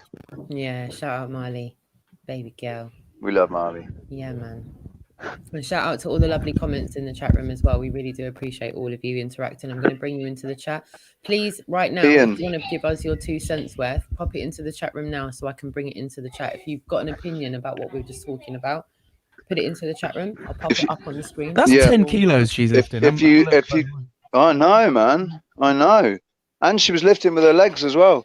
And if you want us to see it, to make it easier for us to see it, then if you tag either myself or Roxanne, well, if you're in my chat, tag me, and if you're in Roxanne's chat, tag Roxanne, and then we'll be able to scroll through and see where it's tagged and read out those comments. And just one here from Ian Adams. I wish, dude, I drive a Dodge Ram. That sounds like my sort of car. I ain't got one. Do you want to send me one? Hey, Marley. Hi, darling. Are you all right? You being good for Daddy today? Yeah. Yeah? I saw you lifting up those bags. They're really heavy looking. Was it heavy for you to pick up? No. No, I can lift it up. No, she's like Supergirl. She's Supergirl. She doesn't find it difficult. Stop it, you're Are eating. you Supergirl? Stop it. Bye-bye. I love Bye it. bye. Bye-bye. We love you, Marley. No. We love you. No. Bye, bye, Good bye, night, bye. good night, good night. Good night, darling. Good night. Good Good night. night. Good night, sweetie girl. This is who we're she's got so much protecting. love. All right. Yeah, this is who we're protecting. This the is next who we're generation. protecting, guys. This is who we're protecting. This is where we're trying to protect, and they've done such a good job. But both sides are doing such a good job that everybody is really confused. But if you can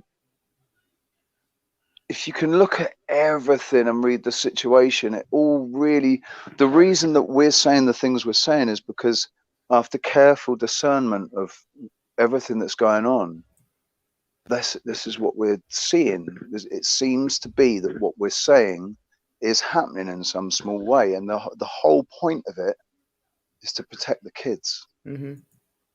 All about the kids, man. Marley got a lot of love there. No, Marley got a lot of love there. There's a lot of love. I saw, bless her, too cute. She doesn't do what I say. She's a law unto herself. Yeah, that sounds like my daughter. Do you know what I call my daughter? I call her the managing director. Marley was going to be called Mayhem. Yeah, she does, man. Did you say Mayhem? Marley Mayhem. Mayhem was supposed to be her name, but me and her mother kept on fighting about it, and we settled on Marley. I love it. I was at, she's going to be Mayhem because she's going to be Mayhem. She's her daughter. She's my daughter. She's going to be Mayhem. I had 2 cats called Mischief and Mayhem. If I may, guys, I want to try and be helpful here because there is no direct answer to some of these questions. And I did ask you to ask questions. So I can see Nora's asking one to JP. And I think this is a really good question because it's one that comes up a lot. Where are the proof of these mass arrests? So I would then ask, and this is in the loving way, where are you looking to see proof of these arrests? Because they want you first to look here. And then they want you to look there. And you know, like in the movies when they go, it's behind you. It's everywhere that you haven't looked there. So with that, it's like we've already gone past it. We've already walked past where it's happened. So now we need to look back and go, right, well, I must have missed something. What have I missed? And I've let you all guys know this evening, please go and look this up. Yeah. since they lost control, when the President of the United States of America took the Oval Office off of the previous traitor, the Brazilian ex-president has been arrested. The French ex-president prime minister has been arrested. The South Korean ex-prime minister has been arrested. Just go and look at the Saudi roundup that happened this week. All the Saudi princes have been arrested. Some of the most powerful elites in this oppressive earth that we live in are being hunted as we speak. It's coming out all over the place. So I would urge you all, if you are thinking about this and you're looking, I would urge you to expand your thinking and expand your search area. NOEL and OO.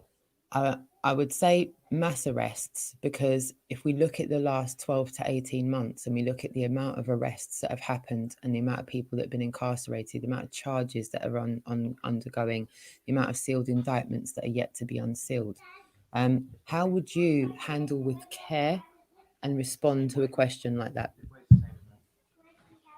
The proof of the mass arrests. I would say that you will not find any proof of these mass arrests on mainstream media. Alternative media. You might, but you're going to find it in alternative media. You might, I don't know how much of a clampdown there is on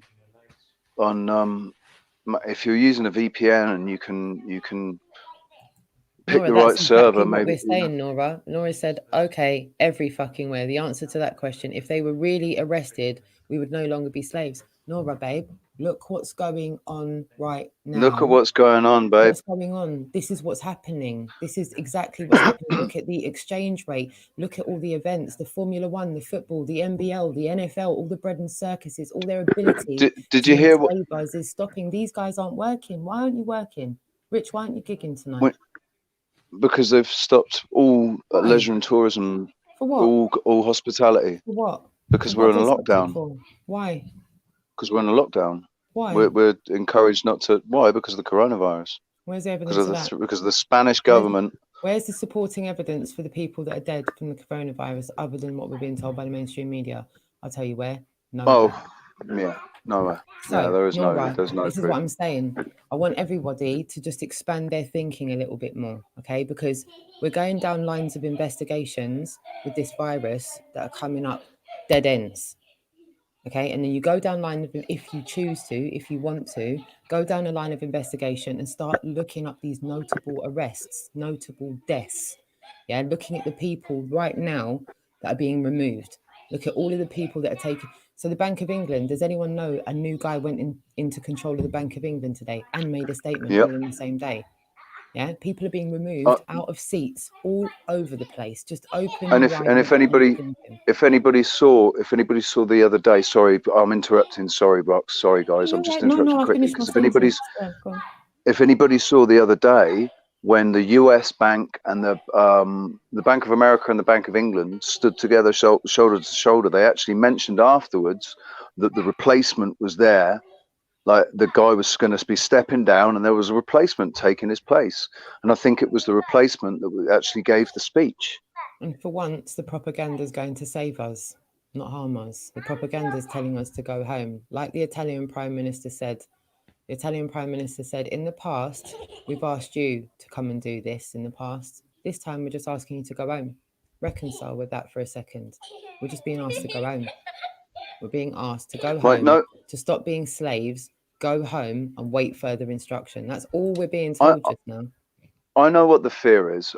I know that people are scared, that they're saying, yeah, go home, and we're going to cut off the internet, we're going to cut off all your communication, go home, and we can just pick you off one by one.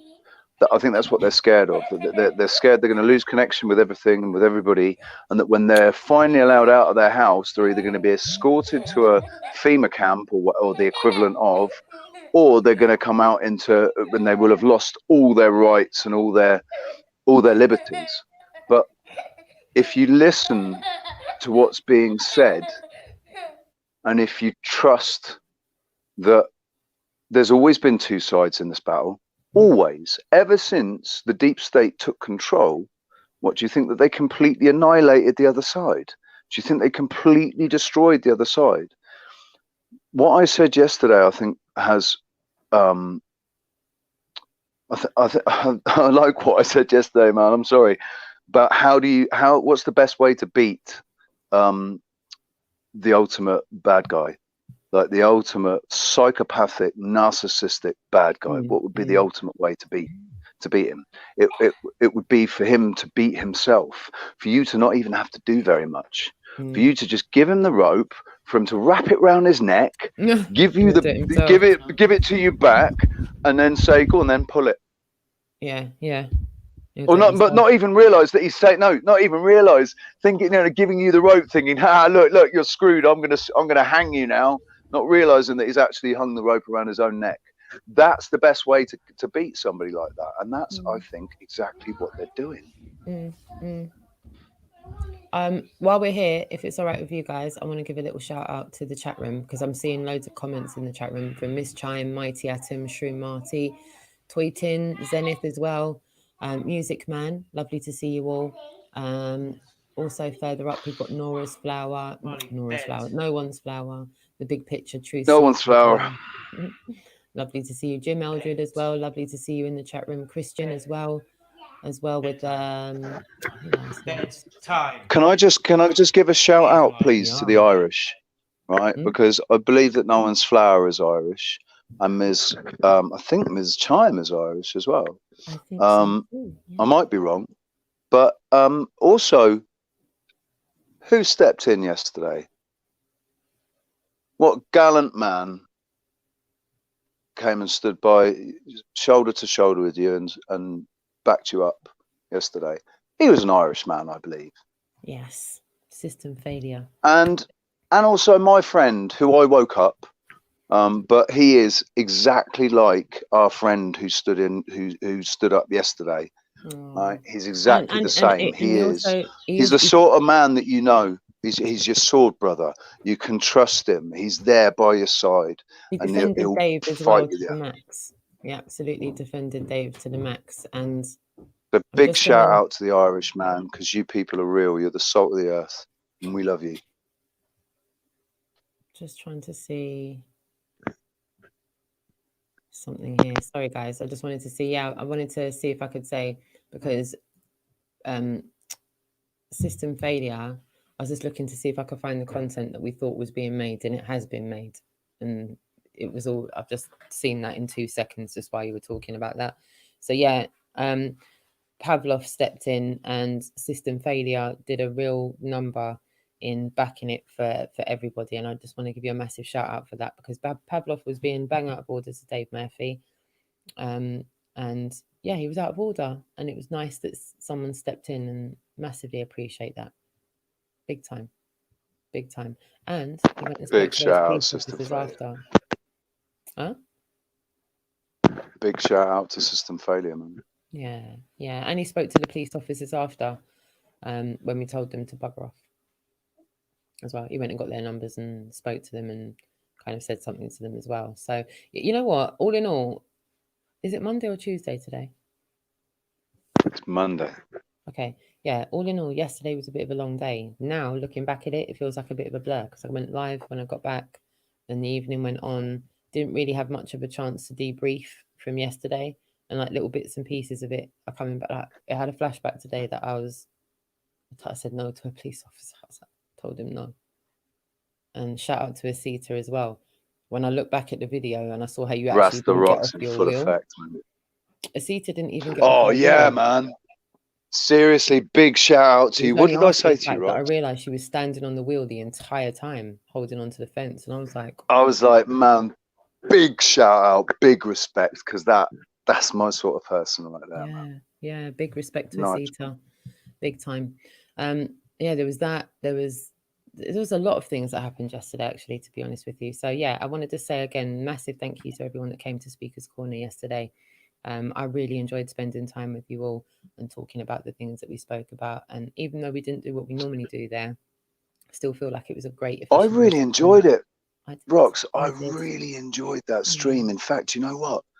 I watched all of that stream, and I don't watch all of those streams because I get triggered. You get triggered, I know. I get triggered, and I can't. I'm like, So I just, I know that you're doing all right. You're doing good work there, and I do catch like them now and again, but I don't watch them too much. But that was just brilliant, man. I loved Why it. are you Absolutely muted? loved Hold it. on, I can't hear you. Sorry, darling. Probably because Marley was talking. I would have been triggered yesterday. Yeah. By that Pavlov, whatever his name is, or Pavel, Pavlova. and by that Aussie policeman. Police are a real trigger for me. Do you know what? As you can all see, they're a massive trigger for me as well. It's not like I can't shut up, but it's like I can't shut up. It's like I can't shut up. You do what I do. You just keep on telling him fuck you without saying, pardon my French, without saying fuck you, and you just call him sir, like yes sir, no sir, yes sir, no sir. Yeah, yes, I know. sir. You have no power over me, sir, think... unless I've broken the law, sir. Unless you can show me how I've broken the law, sir, you have no power over me, sir. Yeah. So, would you mind going away, please, sir? Seems to be a massive. I don't stand under your law, sir. Yeah, we don't stand under your law here. So I know that you think that we're agreeing with you, but we're not. Yeah. I loved it, man. That's why I didn't get Roxanne, triggered, man. Avoid the word I didn't understand. get triggered because. Avoid the word understand. Yeah, avoid the word understand. Yeah. You either I understand, but don't say understand, because in legalese that means that they have authority over you. Although I think they have to say, "Do you understand?" for it to actually be binding. I think you're right with that. And my remit was, I don't stand under the law. I don't stand under the law, and I don't answer questions.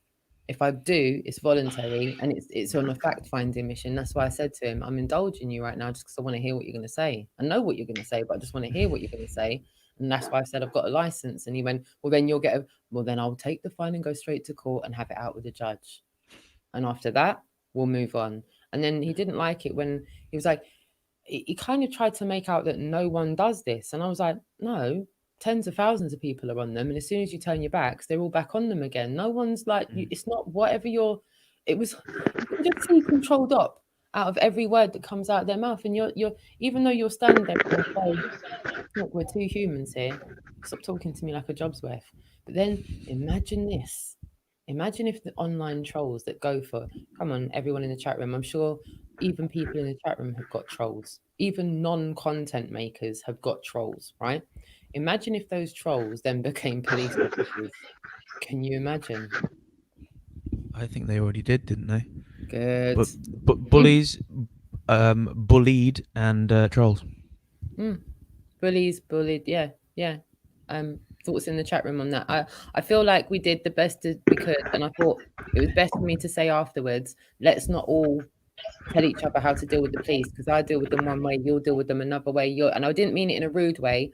I just went, in my mind, when people start checking people, that gives police the reason to start going, yeah, we're going to start, when people start going, leave it, it starts getting a bit of I've seen it on TV a lot of times as well as in real life. It just seems to get a bit of a mess when people just leave one person to just deal with the police officer and no one else really gets involved. They don't get a bit, I don't know. Everyone's got different experiences, and shout out to my kids. I wasn't being flippant when I said, if I get arrested, then oh well. I was talking about it in the bigger context. If one gets arrested for this, then oh well. Like no one's sending me, no one's incarcerating me for the rest of my life for disagreeing with a police officer. Like, and in that sense, there's some people that will say, well, you're stupid for that. And I would say, no, I'm just not going to stand under the law. I'm not going the only reason they get away with it is because more people don't behave like you. Well, I feel like we do behave like this, because even me, when I was coming back from Amsterdam and I see Dave could have just gone through like everyone else, but he didn't. And to everyone else, he was like, when people go, oh, look, there's an awkward one. There's one that just doesn't want to do as they're told. And everyone was looking at him like, you're going to get yourself in real trouble, mate, doing this. And he refused to go through the 5G thing or whatever it is, that X-ray machine.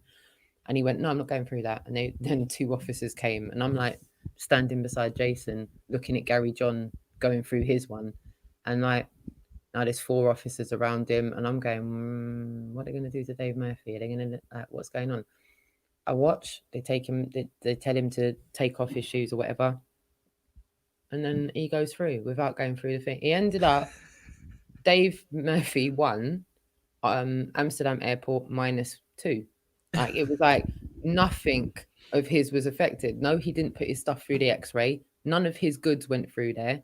The rucksack that he had on him, he wasn't having it. He was like, "You're not touching that. Get off my stuff. You're not." Because he's adamant that it's all consent based, isn't he? It is consent based because they literally folded. They literally folded. But the punchline to this joke is that I know all of you that know Gary John. Shout out to Gary John.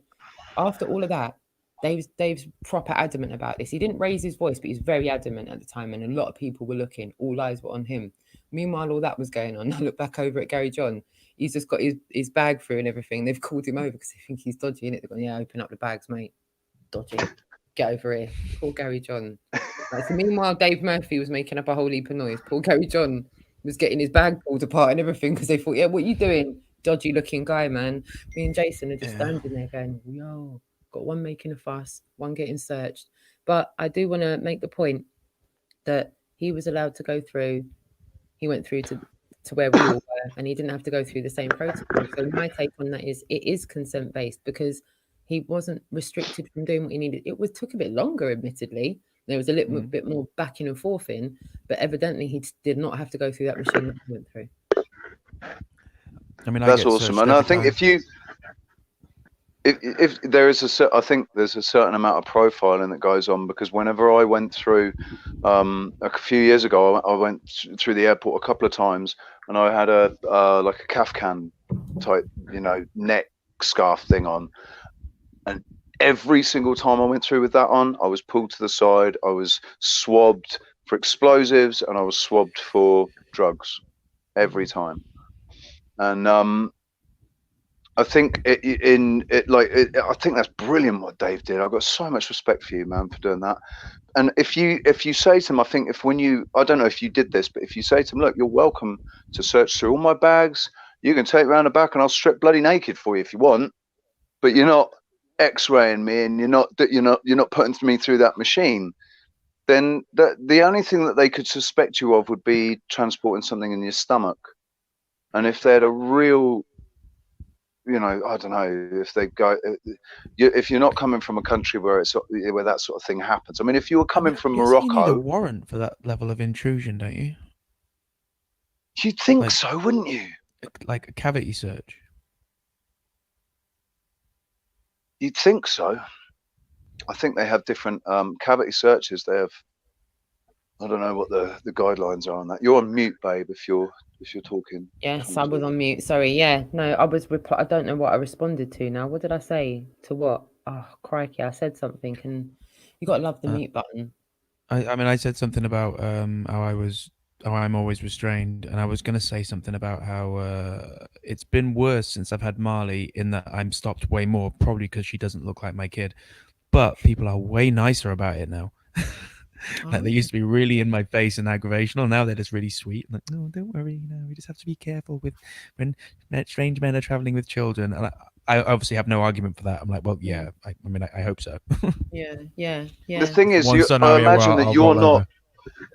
I imagine that you're not in the slightest bit belligerent with them, though. You'll say, look, there's a bit of an imposition, but okay, carry on. I've got I used to be enormously belligerent with them, but since I've had a police threaten to take my kid away from me for asking them to tell me the reason I was being detained, I've calmed down, because they were literally going to take my girl away because they wanted my identification. I'd called the police on some traffic wardens, and the traffic wardens had made up some nonsense about how I'd assaulted them when I was in the apartment and they were on the street giving out tickets before the legal time. And we'd called the police. The police came and grabbed me. It wasn't even me who was arguing. It was Marley's mum who was arguing with them. But they came and physically grabbed me while I was holding my daughter. And I said, excuse me. I said, give me your ID. I said, not until you tell me why you're laying your hands on me. That's considered assault underneath European law. And you better have a good reason. And unless I'm being charged with something, then we're going to have words. They're like, this is Malta. We do what we want. And this went on for about 45 minutes. Got increasingly aggravated. They got armed police to come down and detain me and all this stuff. They then tried to break into the house. They were trying to get us to give us permission to get into the house.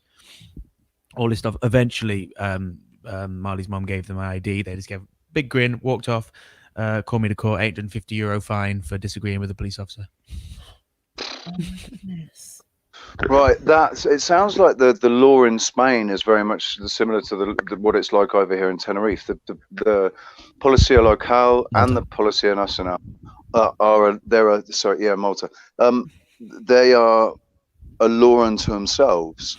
They basically it doesn't matter if you disagree with them. It's against the law to disagree and argue with them. If you disrespect them, that's against the law. It's against the law to film them. You know, so you can't prove that they're being assholes because you can't film them to prove it. I'm pretty sure it's not against the law to film them, but they will tell you that it's against the law to film them, and they will try to manufacture something around that. I don't think they can charge you for filming them. Certainly, plenty of people have filmed the police here. I filmed the police, and I was told if I used the footage, they would make an example of me for using it in court, but they couldn't use that as a reason to charge me. Oh man! Which I think means that it's. He says you didn't pay, did you? Oh, I had to. So. Sorry if that's a bit intrusive as well. No, sorry. No. The two wardens, right? The two wardens who claimed that I'd assaulted them, they came in and were reading from notes together, and then my lawyer said, no. They've got to give that paper's got to be taken off them, and they got to give their statement separately. And they gave two completely contradictory statements. One of them said I came downstairs and started hitting him, and the other one said I was upstairs the whole time and never came down, which should have thrown it out of court. It didn't. All of the arguing had occurred between Marley's mother and them. She was let off because she's Maltese. Maltese always get off. But I'm English. They like to make examples of English, which, you know, fair enough. I don't really have a problem with states making examples of foreigners. I think Britain should do a little bit more of it. Yeah. But they said, okay, €150 fine, 5 years probation, any trouble, and you get 5-year prison term. Yeah. This is for arguing with a policeman. Jeez. And the policeman who I'd filmed had said he was going to make sure that I did the jail time. So I was kind of worried because they can basically make up anything they want. They just need two of them to say the same thing and you're done. Anyway, the lawyer said, no, we can contest this. But to contest this was €450 fine. So you'd be paying €450 to contest it. So I haven't paid the $850. I was told I'd be seen to court this year. But the big grin on everyone's faces tells me that that's all it was about. It was just about fleecing some money out of me. Jeez. So, yeah, I think the whole thing was just about getting another 450 from another sucker. I mean, they see like 400 people every day, so if they're doing that to everyone, it's a big racket. Damn. And the thing is, I've had similar experiences in the UK. That one of the reasons I left the UK is I came to the conclusion that it was all one big Ponzi scheme.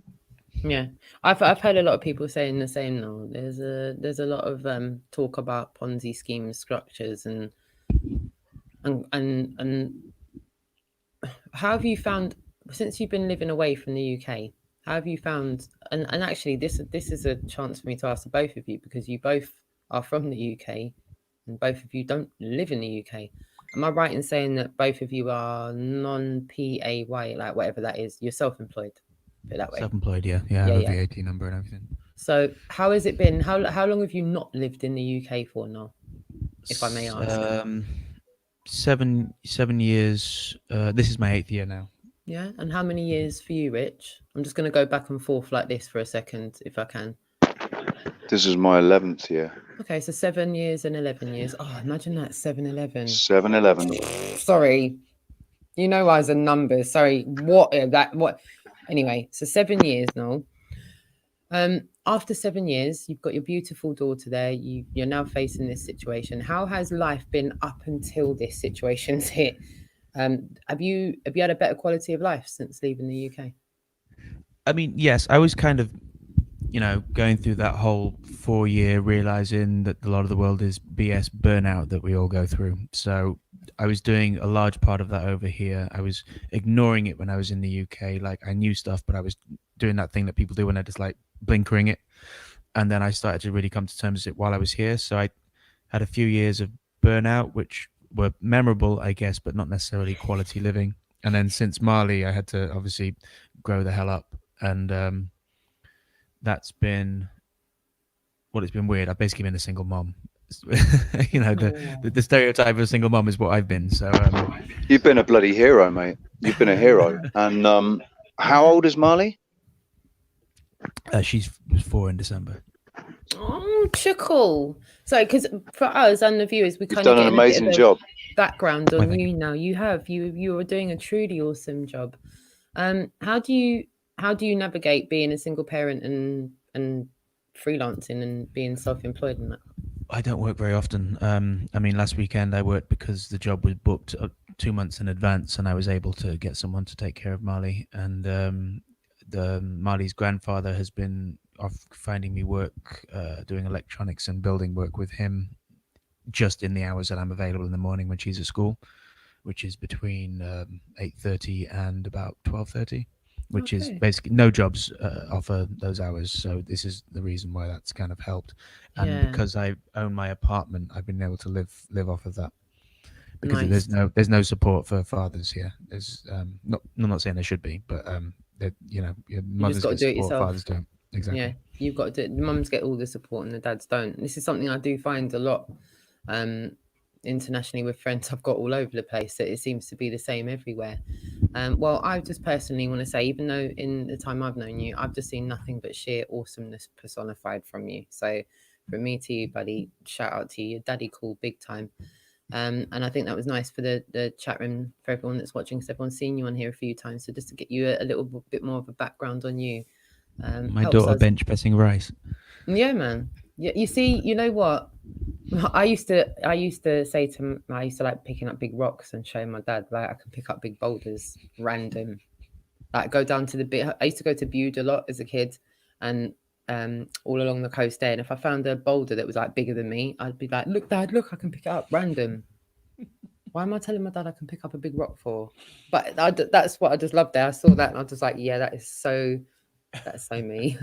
Picking up look, I can pick it up.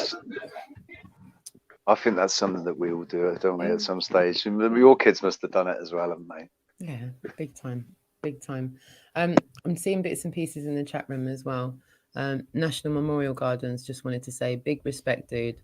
I also love my daughter more than anything else in the world, and that's from National Memorial Gardens. Big shout out from National as well, because like both me and Rox know National sort of on a personal level, and he is an amazing dad, and he's got an amazing kid. She is absolutely amazing. There's something magical about her, isn't it? It's like big time. Her eyes. She's special. They're both special. Time. Both her and Marley, man, they're special.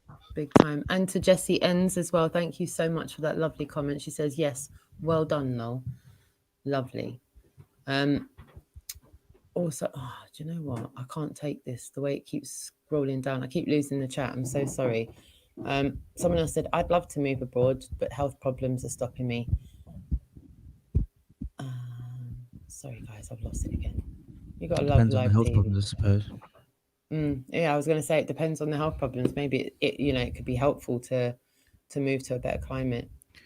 Like, a lot of health problems aren't really health problems; they're environment or diet problems, or a lot of them are psychological problems. I mean, I'm going to assume that your health problems are real health problems.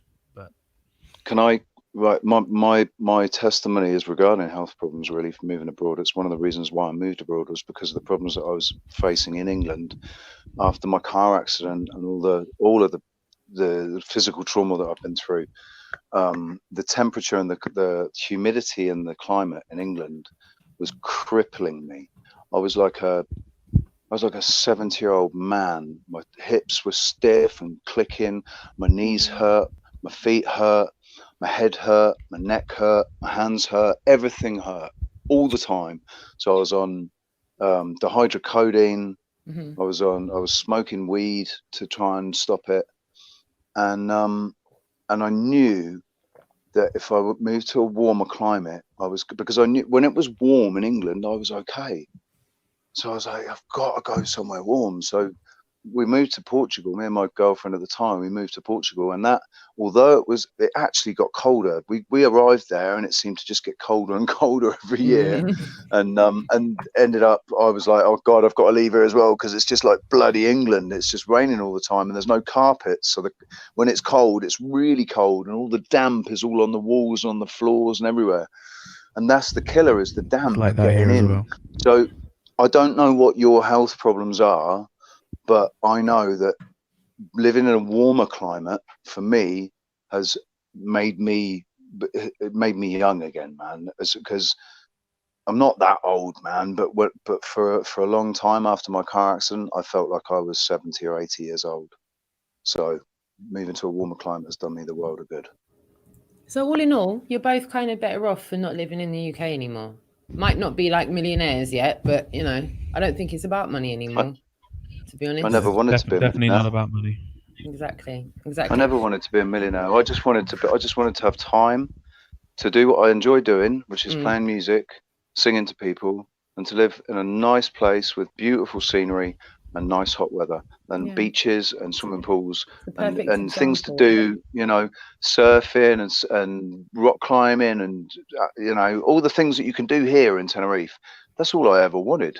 So I'm happy as a Larry, man. It's a great example, both of you, of, you know, the narrative would say, you know, move to a better country, make loads of money, buy a lovely big house, get a nice flash car. You know, everyone's conditioned, as we were younger, I'm trying to think of where I'm going with this. Sorry.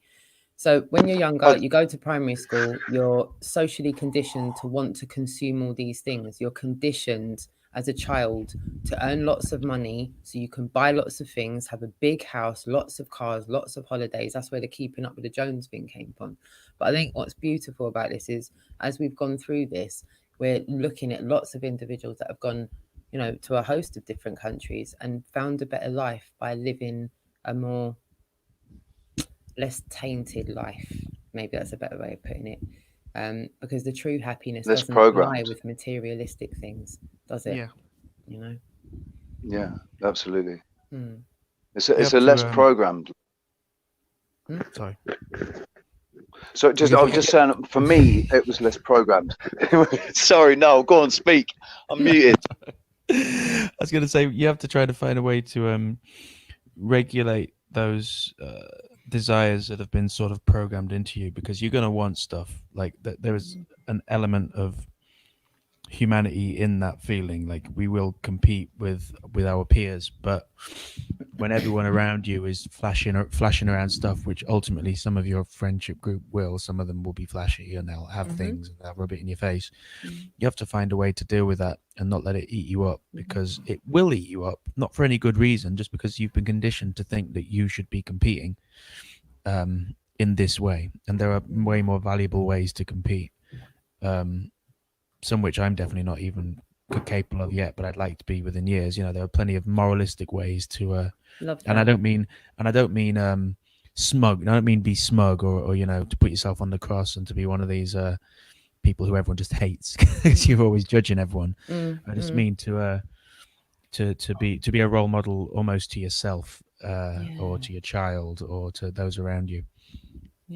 It's harder. It's harder to achieve than I think it's harder to achieve than actually making good money. And oh my god, you can make a buck if you just just a bit of dedication and keep going and repeating the same job and doing overtime. I think anyone can make a buck, no matter whether you're, you know, sweeping the streets or doing a high paid elite job. I think we can all make a job and make materialistic. So you made a great point there, and that's what you were kind of chiming in on, Rich, about, you know, you're over there, you're being a musician, you're living a better life because it's less consumer based, isn't it? The thing is, one of the first things that I had to get used to when I moved to Portugal was the complete change of pace, right the way through everything in the health service, in the government, in everything. It's just all very lackadaisical, very manana. Yeah, somebody says they're going to be 15 minutes, they're probably going to be about 2 to 3 hours. If somebody says they're going to be there on a Tuesday, then they're probably going to not be there until like the following Thursday or something. It's everything. You got to wait longer for it, especially here in Tenerife, man. Mañana. Like, everything takes a long time, so you have to let go. Right, I had to let go of all these British things urgency. that were really frustrating me. Yeah, this urgency, this need to look. You got to be on time, man. I hate people who do punctuality. I'm sorry, I just saw that post. Oh, I knew that was coming. Sorry. People are selling toilet roll on eBay. Oh yeah. You knew it was coming. Yeah, toilet roll that is dinner now I went gold, to last man. night, I nearly took a toilet roll with a ribbon. Hey, Listen, guys. Aw. 500 euros. 500 euros and it's yours. Yeah. It will go down. Do you know 500 what? euros. In 100 years, they're going to be teaching kids in school, joke. and they fought over toilet roll. And when it was all said and done, they took it out on the aisles of the supermarkets and fought and scrapped over toilet roll. Yeah. And then 2 months later, when the food had run out, they realized that none of them needed the toilet roll because there was nothing to shit. There you go. There you go. It is. But I don't know When you're whether only I should do crapping once a week. Ah. When you're only crapping once a week because you're only eating like once every 2 days. Hold on. I'm seeing. Sorry, I'm just trying to keep listen. up with the chat room. There's stuff going on in the chat room. Carry on. I got to say, right, because just on the subject of letting go, I think this is Rox. We've known each other for a couple of years now, and I've on a couple of occasions there have been things that have happened, and with me, and I've said to you, do you know what? I think this is my higher self or the Most High or whatever telling me I have to let go. I have to let go of this. I have to let go of this. And there's been a number of occasions where I've had to let go of things, and it was like when I realized I had to when I let go of something that I felt extremely strongly about and extremely passionate about, and I had to let go of that, then everything changed after that. And this year everything's changed completely, and that thing that I let go of has come back to me, and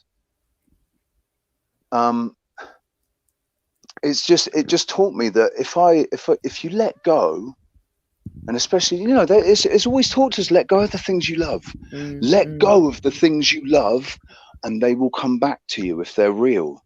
I think once you come to our mindsets, about the big deception, right, the shape of the world, whatever else, and you sort of come to a conclusion that kind of leads you to there kind of has to be a creator, right? Yeah. And then you start looking into old texts and you start going, wow, it sort of states that the one thing you're not meant to do is love things of man. You're only supposed to love the creator. That leads you down a bit of a temporary dark path, because there's all these things that you've grown so attached to, like, I don't know, actors, movies, music, art, these things that you've spent your whole life saying, I love this, I love that. And you realize that you're going to have to let those things go. And you sort of fall out with your own observations and your own conclusions that you've come to for a little while, and it takes you a while to come back around to adapt yourself to your new way of thinking. Like when I had to let go of, well, probably films more than anything, because I'd already let go of music as a result of working in music. I'd already, it had become a job. I my passion for it was gone, but films I was still really passionate about, and having to come to the conclusion that all of these directors who I respected so much, their success may not necessarily be so much about their talent as much as it is about who they are aligned with, or what thoughts they insert into people's brains while they're passively watching things. Do you know what I mean? Yeah, no, shout out to John Smith Globali, because he used to ask a poignant question. And do you know what? While I'm here, actually, because I did see an awesome bit of content from John Smith Globali and had a great person comment on one of my posts, actually. And I just want to signpost you all over to John Smith Globali as well, because I'm going to say this, and I have to tell you this, because if you haven't heard this, it's a great line of question to kind of open up little gates. I remember the first time he asked me, I'd seen it on videos quite a few times, and I'd seen how various people had answered the question. But when I really thought about the question, I found myself not being able to answer it. It's like almost, it's a really personal question for yourself, not other people, yourself. So John Smith Global, I'll make sure the link's in the description. He started making content recently again. And he used to always say, are your thoughts your own? Okay. Rox, what does that tie in with? Most are not. What have I been saying for 2 years about knowing, recognizing which thoughts are your own, which have just popped out of nowhere. That wasn't you. It's like, why did I think of that? Why the heck did I think of that? Yeah. So in that sense, It just links to that. It Yeah, links to that. Yeah, it I'm does saying. link. You're right. Yeah, it does link because, our thoughts, and I don't really want to say this because I don't want to lead the question, but are the thoughts that we're having are from all of the influences we've had in our life since birth, or in any way are some of those thoughts original? I'm not sure. So, in my experience, a lot of my, I'll call original thoughts, as in I don't remember being given them by anyone directly, or even I being able to figure out the indirect way of receiving them. I have at some point at a later date maybe watched something online and heard someone address something. But wow, that was that thought that I had back then, and then they'll be like, "Oh yeah, that's Plato, or that's Nietzsche, or that's Aristotle." And I realized that these thoughts that I was having that I thought were revolutionary are so old that were your own. Yeah, they predate my entire family tree, as far as I know. That was the point. Can I started to come to the conclusion that we have not evolved even remotely, even slightly, in the past couple thousand years. Do you know where that resonates with me is that listening to Manly P. Hall and even like Aleister Crowley and Madame Blavatsky, listening to the people that we've been told to fear because they're satanic and they're evil. I've read and I've listened to their writings, and man, I'm sat there going, that's what I thought. That I've reached that conclusion without you listening, without hearing it from this person, without hearing it from Manly P. Hall. The hero's journey, I'd kind of come to that conclusion on the hero's journey, and then I heard Manly P. Hall say it, and it was like, you just put into words what I couldn't. So that would take me back to your statement about what is from you, because I had also had that experience with Blavatsky, P. Hall, all of that crowd. Actually, my old business partner, not the one I mentioned previously, the one who was before that, not the Mason, the one who got me into the studio in the first place when I was 21. He went hard on Crowley, like he to this day is a very Crowleyan person, but I am coming to the opinion that when people talk about possession and demons, that's a quite literal thing. I've certainly behaved in ways that were not me, and there are certain things that reside in me that I feel like I've picked up from individuals I've hung around, almost like a contagious demon spirit. Certain triggers, like you know how we talk about triggers. When you're triggered, it's not really you, is it? It's like it's almost like this. Its answer phone response is just really hostile and the answers to certain things. When you go into these really deep moments, quite possibly smoking weed, because I think most of mine were around weed, and I wouldn't be surprised if you said that yours were as well. When you get really introverted and you're having this almost picture book of information flow through your head, and you know that it's the most beautiful and enlightened image, and you know that you're going to be able to recall almost none of it. Certainly if you want to recount it to someone else, but then you'll see it again and you'll be like, that's what I was thinking. You can remember the conclusions you came to. I begin to think that this might be like the demons that sort of sway us in bad directions, because it all feels beautiful, it all feels true, but I've been misled so many times. I no longer trust my own ability to find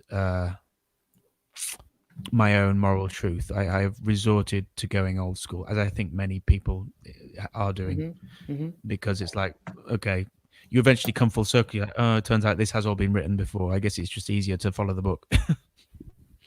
You know what? I'm because I don't believe in coincidences. I'm not on the side of coincidences, and I don't think it's a coincidence that we come across things on our own natural path, things that have already been predetermined by other people. I want to delve a little bit deeper into that because John Smith Globali did. I just want to read out something as well from Levant. He said, "If it wasn't for John Smith Globali, I would never have come across you, Roxanne, and I would never have come across anyone or known about Speaker's Corner and Trinity 4. And also we said about 12 minutes ago regarding what we were saying, yeah, they've conditioned us to stay in debt as well. They've conditioned us to take on debt and stay in it. Also, shout out to people in the chat room that are asking for the coronavirus, the no such thing. Americans have to stay. Sorry, darling, go on. I was just going to say with what I forget who it was who said it, but about being conditioned to live in debt. Amanda Flaker, she puts it in a different way, and she says we've been programmed and conditioned to live in lack. When this is meant to be an earth, this earth is meant to be a realm of abundance, and this virus, she talks about this virus that's got in, and it's a virus. It's the lack virus, and it's where everybody's in this perpetual. There's not enough. There's not enough. There's not enough fossil fuels. There's not enough money. There's not enough gold. I don't have enough. I need more. You know. Sorry, I interrupted you. Sorry. So I just realized when you just mentioned like fossil fuels and actually everything you've mentioned. There's so much stuff that I imagine you guys are usually predominantly a flat Earth gathering, but obviously we've been completely preoccupied with this global scenario. And I'm always sat here thinking I don't really know what to talk about because I don't know what's going on. And then just you talking, then I'm like, oh god, there's all these things that I have quite. I don't want to say deep education on. That's not accurate. I have spent a lot of time down the appropriate rabbit hole. Yeah, please. That's the thing that we want as well. We do want to, and even though Corona has taken over now, the one thing that we do want to do is we like at the bottom it says right there #FactsMatter, #real reporting, #rewrite reality, sheep will know more, the great awakening, truth, where we go one, we go all, really woke reports. So whatever rabbit hole you've gone down and whatever rabbit hole you guys in the chat room have gone down, whatever information you've come across, like you've just said there, if you've seen something now and you said, look, I was looking into this, yeah, please share that with us, and share it. And I'll tell you what, no, we're all thirsty for more rabbit holes because we know they're in. And especially if you disagree, man, like especially more so if you disagree. It's like if you disagree, I want to know, I want to hear, I want to know why, because maybe you're right and I'm wrong. I don't know. Yeah, big time. You know, I can be quite arrogant sometimes, but I'm not that bloody arrogant. You know, I know there's a lot of people in the chat room that resonate with that as well, bro. That's well said. I'll give an example. A personal example. When I was talking about the tires exploding, and I was saying, yeah, the tires will just explode, man, when they go out to space. What? And they would just bog standard tires. Oh yeah. And then, and then who was it? PhD guy, and I think it was Tommy. It was, yeah, I think it was Tommy who set me straight. For the flat fellow. Flat fellow. Sorry, that Tommy. Fellow, yeah. I think they set me straight. They sort of, what they said made me think, and I thought, I didn't even think of that. Yeah, okay, all right. That is feasible. That the pressure was released gradually during the incline, you know, during the ascension, and so they wouldn't have exploded. Okay, fine. And I backed down and said, yeah, no problem. That's just my example of me admitting when I'm wrong. No, I love it. See, I might be. I mean, although I can envisage a scenario where there would be a gradual release. A tires is what, the 33 psi? No, more than that, right? And so it's 33 psi greater pressure than the surrounding air pressure, and that is stopped from leveling out with the surrounding atmosphere, i.e. going flat, by the fact that it's an impenetrable barrier to the air that's inside. So as it increased in altitude and the atmospheric pressure around the tires dropped, it should inflate. The tires should inflate in size as it increases in altitude. So those tires should have been increasing in size the whole way up, unless they were deflated at ground level and remained deflated. Then it wouldn't have any effect. They're like, if there was no valve then there would be no change. But then there's still the fact that there would be I can't remember how many degrees, but isn't it something like a couple thousand degrees differential between light and shade? Apparently in space. So then there's that paint. I don't know. I imagine things like the airbag, all the dials, everything on the desk, all the plastics, they would all incinerate. I would believe. just like to. I'd like to point out that doesn't mean like neither that flat fellow and PhD guy. They weren't saying that meant that obviously it was real, because I think I'm sure they still weren't. agree that it's fake. They were just trying to. Yeah, exactly. Like don't be an idiot. And they're probably smarter than me. Perhaps if they would explain it to me, I would be like, oh, okay, I see what you're saying. Because I deliberately hang out with like sciencey people who think I'm insane because I actually enjoy their take on things. I do. I mean, as long as they know to lay off it, not to go too far, and let me have a couple of words in. I don't mind. We have a drink together. They find it funny that I say things. They are aware that I'm not quite as stupid as I sound sometimes, because I have often read a lot of the things that they've read. But are you like the Moab in the like Big Bang Theory crew? You know, like the crew of friends that I've never seen it. I've never seen the show. Really? Yeah. But I mean, I know what the characters look like. Is he the little Indian one? Sheldon. Actually, Guthrie. No, dude. I think he looks. Asleep. Sorry. He looks a little bit like Leonard, but with long hair. He looks a little tiny bit like Leonard, but with long hair. And also, Leonard's a really nice guy, but he's a bit annoying. You're like a the curly cool version of Leonard. Yeah, you're like a cool, and he's put a lot of weight on now, unfortunately. But you're like a cool Leonard, man. I haven't watched all that in years. I really haven't. That's one of the many brainwash shows like Third Rock from the Sun and Mork and Mindy, right? So many programs, and you know what? We say it programmings that used to fill my life up. So talking about rabbit holes, I do like it. When Hang on, just one thing. Right, listen, I do agree with you, right? But the last time I watched Big Bang Theory, Sheldon and his girlfriend were tackling this problem, saying they were tackling the Schrodinger's cat double slit experiment. Is it dead or is it alive? That our consciousness, our consciousness has a bearing on reality, basically. Right. Our observation affects the result. And basically. The double slit experiment. And they were trying to disprove it. They were absolutely certain they were going to disprove it and just prove that we don't actually have anything to do with what's going on, and they couldn't prove it. And I think that was a little slip of truth in there for people. What, whiteboard? Yes, whiteboard 007. What is done? Do you understand that from Astro? Whiteboard. Sorry. You might be talking about the whiteboard that they were writing on a whiteboard. They were when they were in the lab working together. I don't know if that's what he's talking about. Sorry, dude. Okay. But I mean, Astro King definitely. But we've got to look at the stuff that he's been sending me, right? Because he sent me a lot of stuff talking about consciousness and how we create reality through our consciousness, how we collectively create reality through our consciousness. So conscious awareness.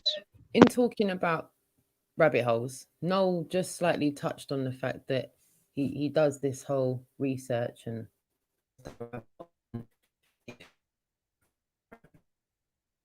by.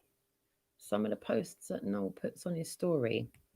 I'm just gonna do a little bit of indulging here because he is quite prolific with his posts. So yeah, sorry, Noel, I don't mean to put you on blast, but you've got a story like me with 100 posts on it. I don't know why you're on mute. I'm honestly not ignoring you. I promise you. I think he's doing something just now, so we'll leave him to do that. But in the meantime, I'm going to show you some of the things that Noel is. Sorry, I was fixing something. Not a problem. I'm just letting everyone know some of the things because you do post a lot. In fact, you post probably more than me.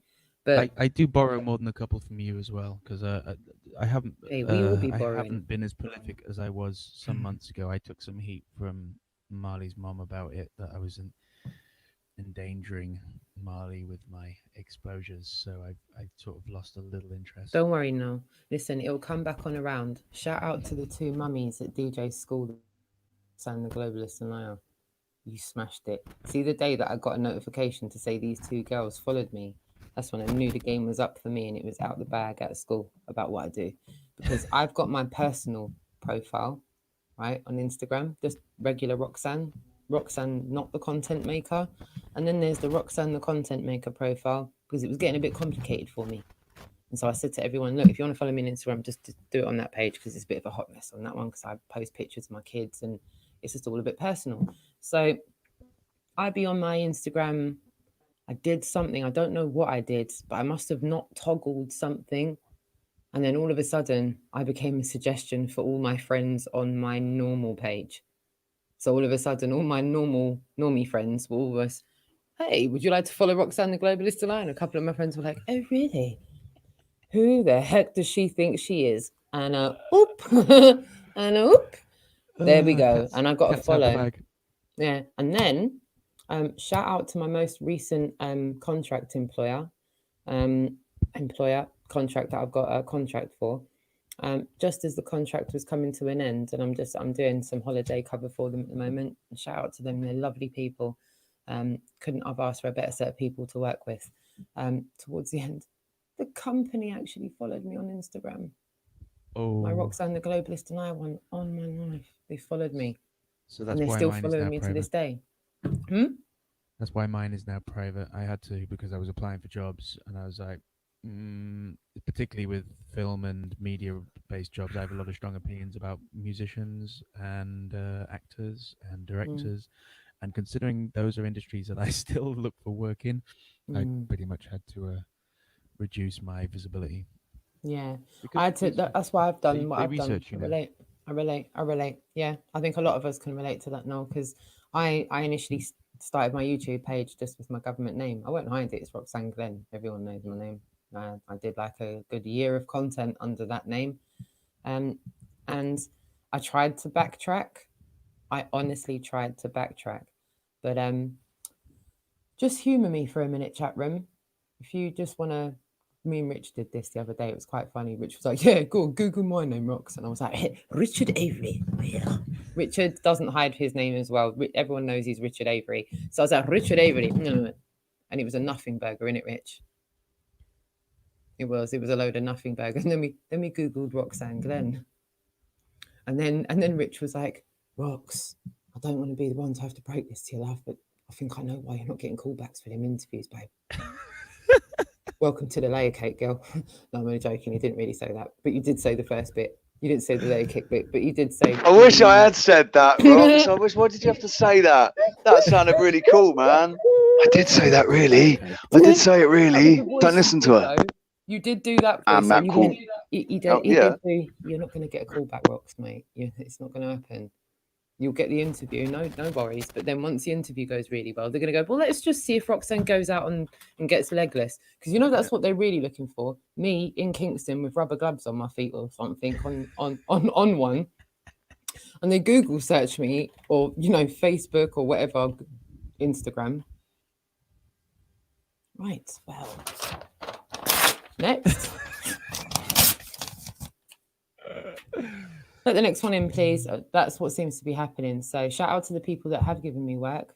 A few of you that you are, I really appreciate you. And please don't fire me on my day off. I'm not trying to be like Craig today. And that wasn't supposed to be funny, but it was. And that's the irony of it, isn't it? I mean, it is. So yeah, just Google search Roxanne Glenn, ROXANNE, GLEN with one N, not two. Roxanne with two, Glenn with one. And see what comes back. Give yourself a laugh. I'll just be real in it. There's no point in shirking away from it. So rabbit holes. We were talking about rabbit holes. I went down a few rabbit holes and then I went, and I'm here. What rabbit holes have you gone down? What do you want to delve into any? Are you able to indulge us on some of the rabbit holes that you've gone I'll down? mention some that I think are interesting. That actually feel there's something to them. Like I'll often go into a rabbit hole feeling that there's nothing to it, but I'm just curious. Like normally when I first go into a new rabbit hole, it'll be because I need to clean the kitchen and I just want to put something on in the background. And I'll be like, yeah, that's been popping up in my feed for a while, or it popped up by accident and I saved it to watch later. And I'll quickly scroll through watch later and find one of them. Maybe it's 2 hours long. Someone probably quite dry and boring. And I say this with absolute love. Someone like Martin Liedker, who I absolutely love, but he is technically kind of dry and boring in that because he's very booky. He goes through pictures of old maps and very old photographs, and I love it, but it's not everyone's cup of tea. But that's the kind of thing I put on in the background when I'm cleaning up. And every so often, someone will say something, and I'll be like, "Hang on a minute, I've heard something," and then I'll quickly pop over to the computer and be like, "Yeah, hey, I've heard about this before," and then I'll leave a comment. And then maybe a week later, there'll be a response to that comment. Someone else has found something. And that's generally how I start down a rabbit hole. Normally on something that sounds like nonsense, like mud flood sounded like nonsense to me. And now they're pulling up so much evidence of a global mud flood. I'm like, yeah, it kind of looks like there was a global mud flood a couple of 100 years ago. Or, Tartaria. Yeah, I guess you've all heard about Tartaria. It's funny, my dad's like, yeah, I've heard of Tartaria. And I was like, well, apparently, according to the internet, there is no Tartaria. But I was like, no, I remember the Tartars and Tartaria and all this stuff. When he was young, they were talking about it. It was apparently still common knowledge. It's like when I forget his name. Deep inside the rabbit hole. Deep Inside the Rabbit Hole, David West. Yes. Weiss. When he was with that 102-year-old lady, and she was like, "Oh, yeah, we would talk that." Can I ask the chat room just to see how many people in the chat room, because I've seen that. I just want to know if most of the people in the chat room haven't seen it. I will definitely play it because I love that video. It's only short, isn't it? It's like it is only short. Should we just play it? Because I do like it and I do want a bit of a feel-good factor. And she does say some really pointy things. She says something really interesting. When you look at her, when she said she was, like, how old she is, and when you think of when they did the expedition in 1909, think of how many years they would have taken to implement it and put it into the education system. Like, if you realise they did the expeditions in 1909, Nimrod and the North Pole one. Sorry, that's my dog in the background. And 2 expeditions. Picard was not, what, 1919, or was he 1909 as well? He went up in the balloon really August high Picard. Like Picard. Oh, this is the Yeah, Picard that was one, after. Yeah, that was after. This 1909 expedition was for them to claim those poles. I may be wrong there. No, I'm not wrong. No, it was after. It was 1909. That was first. The two expeditions, Nimrod and the North Pole one in 1909. They claimed both poles. And then if you listen to what this lady says, she says, I don't exactly remember when, but I remember when they changed it. Such, for me, it's the gold bar of the whole conversation. It's almost like a missing link, a living human being this saying, lady I remember seems it to have all changing. of her marbles as well. Like, she seems like, for a 102-year-old, she seems extremely sharp. Yeah, and not that you would. I'm just closing X amount of links because I've got so many links on my page. I will forget which one's which, and I'm just literally not closed the last one. Believe it or not, the other page I've got open was on Deep Inside the Rabbit Holes channel anyway. So funny you couldn't make that up. Literally, I haven't closed the last tab, but I'm just going to add it to the screen now. There's that tab there. That's it. Look, I was on that channel anyway. So strange. So, right, let me go there. Let me go there. And let me share this for you. Hopefully you'll all hear it. Can you all hear it?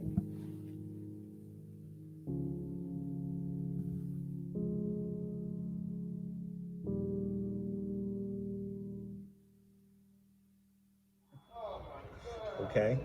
And I lived a good, quiet life.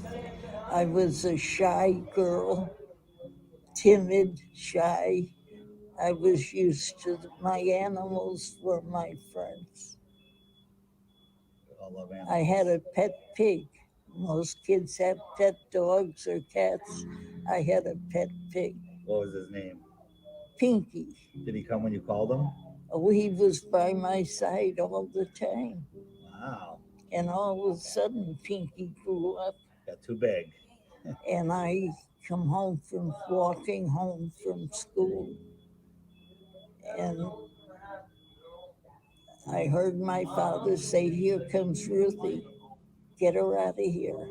Uh-oh. They had Pinky upside down. All the men, the farm members were there. They harvested a Pinky? Well, Pinky had a good life. Yes, Pinky had a good life. yes. He Right. was my friend. Yeah. Yeah. I had a rat in college as a pet rat. And his name was Clyde. And we had him for 4 years, and he ate pizza every night and drank schnapps when it was time to go to bed so he wouldn't bother us in the middle of the night. Oh, And in the 4th year, he was kind of too big. Nobody really could take him. So he met our next door neighbor's pet, the boa constrictor, who ate him. oh no. So we have a similar story. Yes, yes. But he had a good life. Yes. He drank beer and schnapps every night after his pizza. He liked pizza crusts. Is that right? Yes. No, I never was a drinker. Well, Clyde the rat was the A drinker. quiet life. Right. I never knew what beer, liquor, or anything was. I grew up with my father would take us when we got older in the car.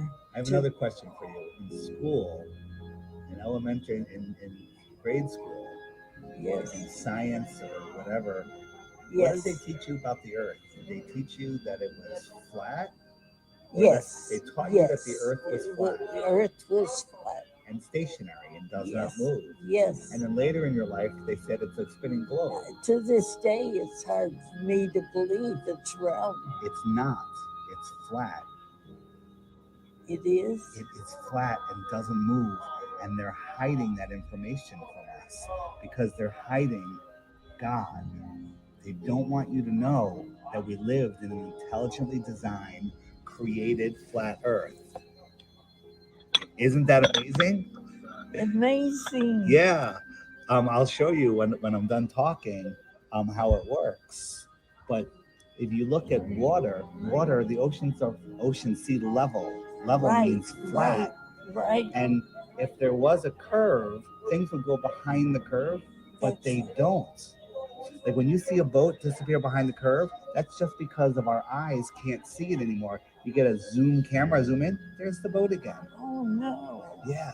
And the sun goes down. Right. Just because if this was the sun, watch, here's the sun, right? Right. And the sun's just going to go away. Look, it's That's setting. right. That's It's what setting.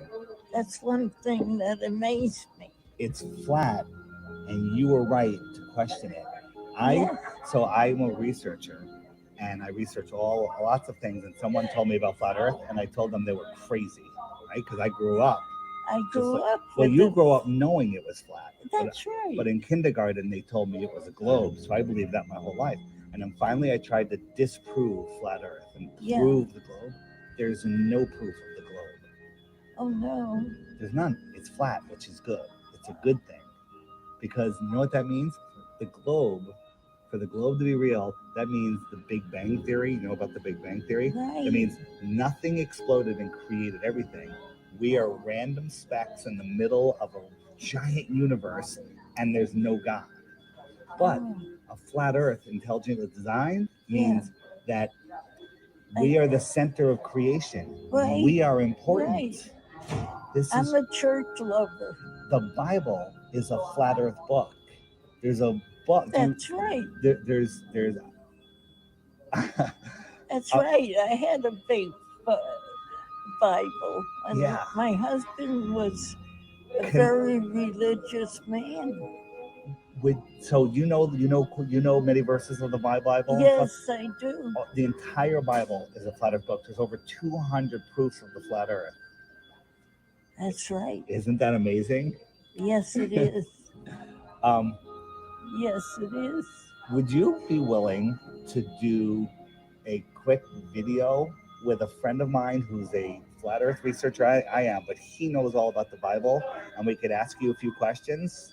Oh, yes. We can do it right now, right here. My husband was more, we had to go to church. I grew up with a family that were churchgoers. Yeah. And my husband was such a good man. He taught Sunday school children the Bible. So the Bible talks about the earth being stationary and does not move, and God separated the waters from the waters. And That's right. That's in the beginning. And created the firmament, which is the dome that's over the flat That's earth. right. And the heavens above are I probably always- water. When I first moved to Florida, I used to watch the sun go down. It's just going away. Look, here's the sun. Watch.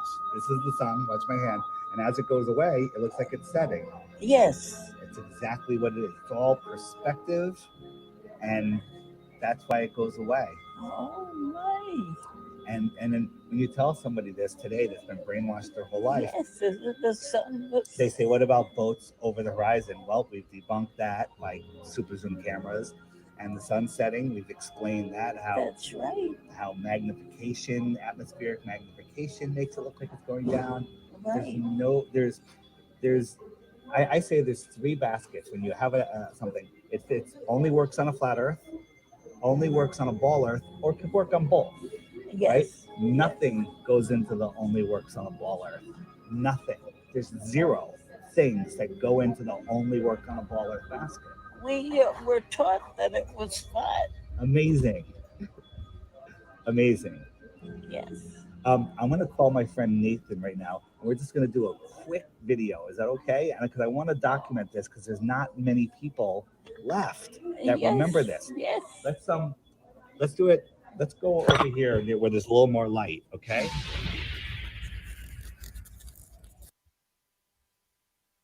The reason that one there strings with me, because it's almost like the precursor to the one that we saw initially. And I just think she's so sweet, and thank you so much for all those lovely comments in the chat room. I think she's got a special place in all of our hearts. Rich is probably getting himself a coffee. Noel is just preoccupied on his phone there, and I'm going to get to you in the chat rooms. You just relax there, my darling, don't worry. We've got lots of interactions in the chat room, so I'm going to get to you all now. Not sure this is the best video to show for flat earth proof. Bless the lady though, she doesn't know what David's talking about. It's not so much a oh, I'm very loud. It's not so much a proof as much as it's okay. It's a proof that when they tell you that we've known that it was a globe for 400 years, they're talking out their arse. That's what it's a proof of. Yeah. And I'd like to respond by saying I wasn't actually my purpose for showing it wasn't to show for flat earth proof. I'm a global denier. I deny the globe model. I'm not actually trying to perpetuate a new claim here. For me, it just all goes into the fact that we have been taught a lie, and to see people's testimonies. I think it's pretty quick for people to write off people. Oh, wow, can you turn up, Rox? Can you turn your mic up? Yeah, it's quite easy for people to go, well, she doesn't know what she's talking about. She's, she's not compass mentis, this, that, and the other, and it's not flat earth proof. I don't think there exists any flat earth proof. And I say that because in 200 years' time, we may possibly be, taken out of context. People may look back and think we were trying to prove it was a pizza. Okay, or that we were trying to prove it was some new model. We can see that it's clearly and observably flat because the globe's a lie. That's a matter of fact. It's not a belief. That's not something that's actually up for debate even. We can debate what the possibilities of this could be, but, if the ministries of education had taught us something that was factual and not a model, then we would clearly observe what we've been taught, but we don't observe what we've been taught. So that's the one thing that we know for sure. So I would never ever on my channel try and show a video that would try and prove flat earth, but I could show you a dozen things that will prove to you that you're not living on what you're taught. Go for it, Rich. Yeah, I want to take us back to the video, but not referencing flat earth, because I don't think that, or I hate that. Observably flat earth, the observably flat earth, because that isn't what this video is about really. But she mentions the World Fair. She went to the World Fair, yeah. So I was researching the World Fair, wasn't I? Because why was it? Do you remember it, Rox? Yes. We were looking at the 1889 or something? I forget what it was. The 1800s World Fair, the first one, and then the one in 1946 or some, when was it? It was a little bit earlier. I can't remember off the top of my head, so I wouldn't want to give a date in case But I'm giving the anyway, wrong. yeah. Now unfortunately I've missed, because this one was the important one because it involved Disney, Walt Disney. Now I've missed the number one thing that was there. I'm really sorry. I got this off Google, and I'll send you the pictures now. So this is from number 2. I'm really sorry. I thought I got all of them. I'm sure I got all of them. Where are you going to send them? To Skype. Okay. You can only do them 10 at a time, can't you? So yes. 1, 2, 3. Yeah, they're coming through now. In a second, once I've got them up, I've got 5, 6. So yeah, while you're sending them, just talk us through what we're about to look at.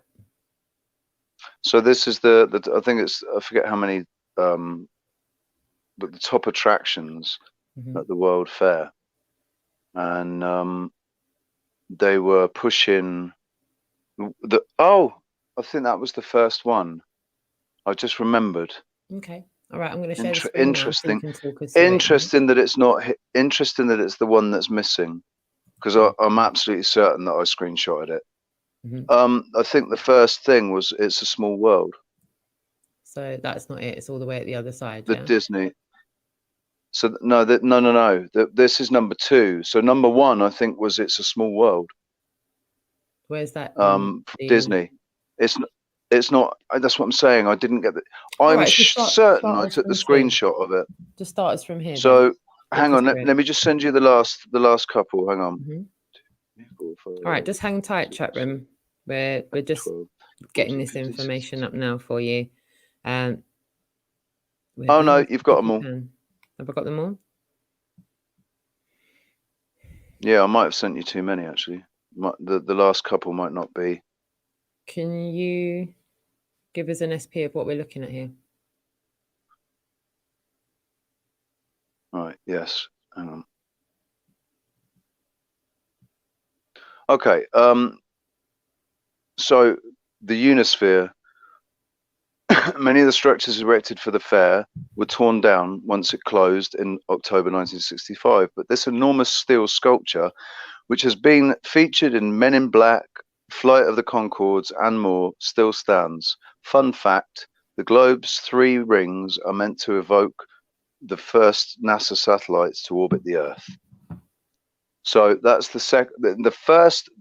I'm sure the first one. If it doesn't come up later on, right? The first one was It's a Small World, and they had all these animated puppets, and it went through all the different countries of the world, and it was like, yeah, it's a small world. We live on this, basically trying to enforce this, the thought that we are stuck on this little small planet that is spinning through space. And then the Unisphere was erected for the fair, and that's that thing that was in Men in Black. Yeah. Crikey. And so I think this is all before 1969 still. Here's go to number 3. 3, yeah. Panorama of the city of New York. So a city is rendered in miniature in a 9,335 square foot model of the 5 boroughs, with teeny versions of icons like the Empire State Building. Visitors to the exhibit took a 9-minute simulated helicopter ride, which cost 10 cents, that gave them a bird's eye view of its scope. After the fair, the model remained in the New York City building, which eventually became the Queen's Museum. I don't know. Does anybody see the Twin Towers there? Where's Twin Towers, do you think? I think that's just a literal picture. I don't think that's an actual picture of the thing. Do you know what I mean? Yeah. Because that's not even a panorama, is it, that one? So on to No, the next, the yeah. jetpacks. Are we going? Why are we at 3 Yeah, to 5? jet- Hold on, we've gone from 3 so- to 5, but go on. Have we? Go on anyway. We're here. I'm not sure where 3's gone. Where's 4 gone? Oh, Oh, it's 4. Oh yeah, sorry, I can't find 4. All right. It's not there, My but we're on 5. screenshotting may have. No worries. I listen. I'm certain I screenshotted everything. Every page. I'm absolutely certain I screenshotted. So it's a bit weird. All right. 5 jetpacks. An exposition that was devoted to showcasing future technologies was bound to get some predictions wrong. Case in point, jetpacks. Although fairgoers saw guys zooming around the grounds on the futuristic vehicles, they never quite took off in the mainstream. All of this going on back then. Belgian waffles. Is that when they were introduced to Belgian waffles? Belgian waffles. American audiences were introduced to this sweet treat at the Seattle Expo in 1962, but New York City is where they exploded in popularity. The secret to their success, Brussels transplant Maurice Vermeersch and his wife Rose treated the waffles like dessert, slathering them in whipped cream and strawberries.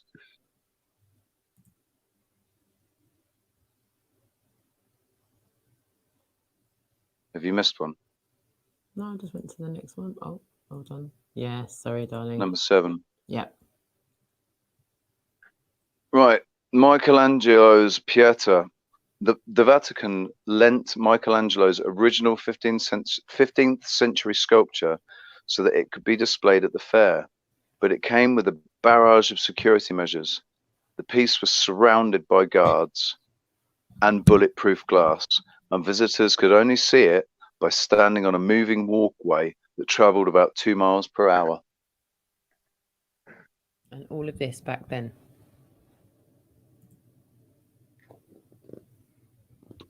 Eight and 9. 8 and 9. Wow, look at that. 9, there's the World Trade Center. So 8, the Ford Mustang. Sport car enthusiasts had another roadster to salivate over after the Ford Motor Company introduced the now iconic Mustang at the fair.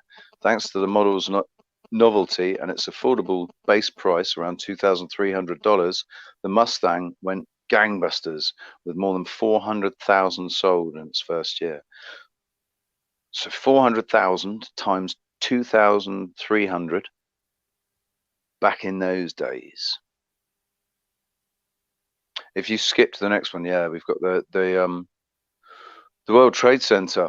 Architect Minoru Yamasaki began dreaming up the concept of the first World Trade Center in 1962, and in 1964, a scale model of this now iconic Twin Towers was presented at the fair's Port Authority building, along with a model of the Path Railway tubes. Construction on the towers began 2 years later, with the buildings completed in 1973.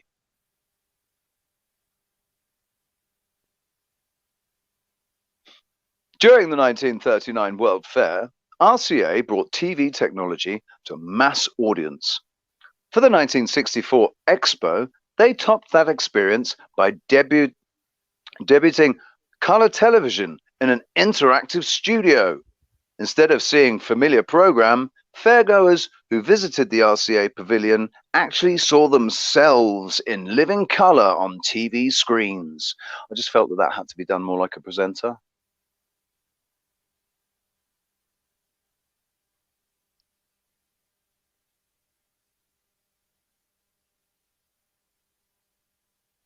General Motors.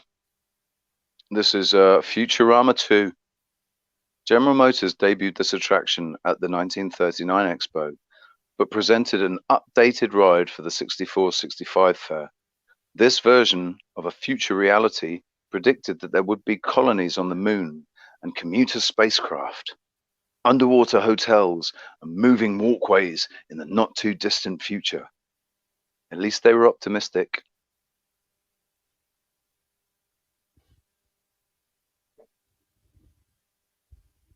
Number 12, the picture phone.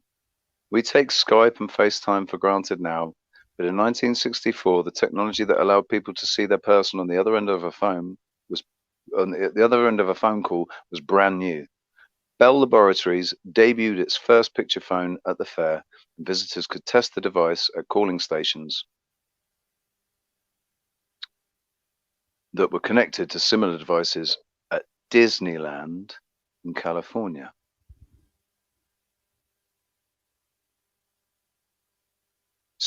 Skip to the next one because it's got the whole of the live animals on it. Live animals. Oh, same amount. In the Africa Pavilion, visitors got up close and personal with native animals like gorillas, giraffes, and lions. Over at the Florida exhibit, meanwhile, dolphins performed tricks during a special show while seals demonstrated their ability to juggle.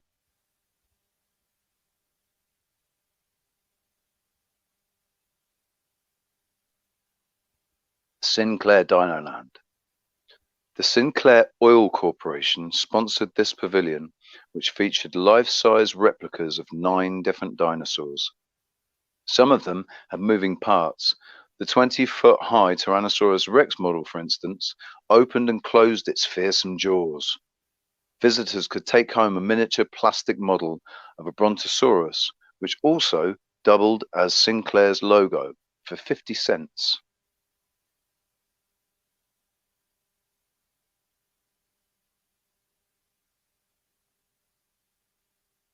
Right. New York State Pavilion. Architect Philip Johnson's iconic towers may be in ruins now. Hang on a second. Philip Johnson's iconic towers, but wasn't it a Japanese guy that designed them? Didn't it say it was some guy, Yokomudi? I don't know. Japanese name. I'm getting confused. Anyway, architect Philip Johnson's iconic towers may be in ruins now, but they were amongst the most dazzling structures when the fair was opened. The Tent of Tomorrow was particularly impressive. It had brightly colored fiberglass roof and an enormous map of New York State made from more than 500 mosaic panels. If you're talking to me, Rox, or anybody, like, I don't know if anybody's talking and replying on mute. No, I'm paying attention because I'm taking notes. Yeah, I'm taking notes. I'm looking at things that are correlating from one thing to the next, and I'm hoping the chat room is as well. I'll get into the chat room in a second. Spanish artworks, Rich. Spanish artworks. The nobleman with his hand on his chest. Via Wikimedia Commons, right. Both classic and contemporary pieces by some of Spain's most famous artists were on display. After much dispute, one of El Greco's 16th century masterworks, The Nobleman with a Hand on His Chest, was displayed, along with the work by Francisco Goya and Diego Velázquez. I murdered that name. Velázquez. I don't know. On the modern side, visitors could see paintings by Pablo Picasso, Salvador Dali, and Juan Miró. If you skip to the next one, I think it's the repeat, and it's just got the bottom of that on there. So this one, Port Authority Heliport. Helicopters actually landed on the roof of this 120-foot-high attraction, where visitors could see a 13-minute film chronicling the history of transportation in New York City. In fact, the Beatles got to Shea Stadium before their famous 1965 concert by landing here. The structure also had a restaurant, top of the fair, serving lunch and dinner for $2.95 and $4.95 respectively, alongside panoramic views of the city. Nice. US Ferris wheel, Royal Ferris wheel. The US Royal Ferris wheel. Does anybody get the irony in that? A giant Ferris wheel shaped like a tire may not have been as cool as futuristic exhibits or jetpacks, but it did prove incredibly popular with visitors. More than 2 million people took a ride on the 80-foot-tall attraction, including Jackie Kennedy and her children, according to Uni Royal.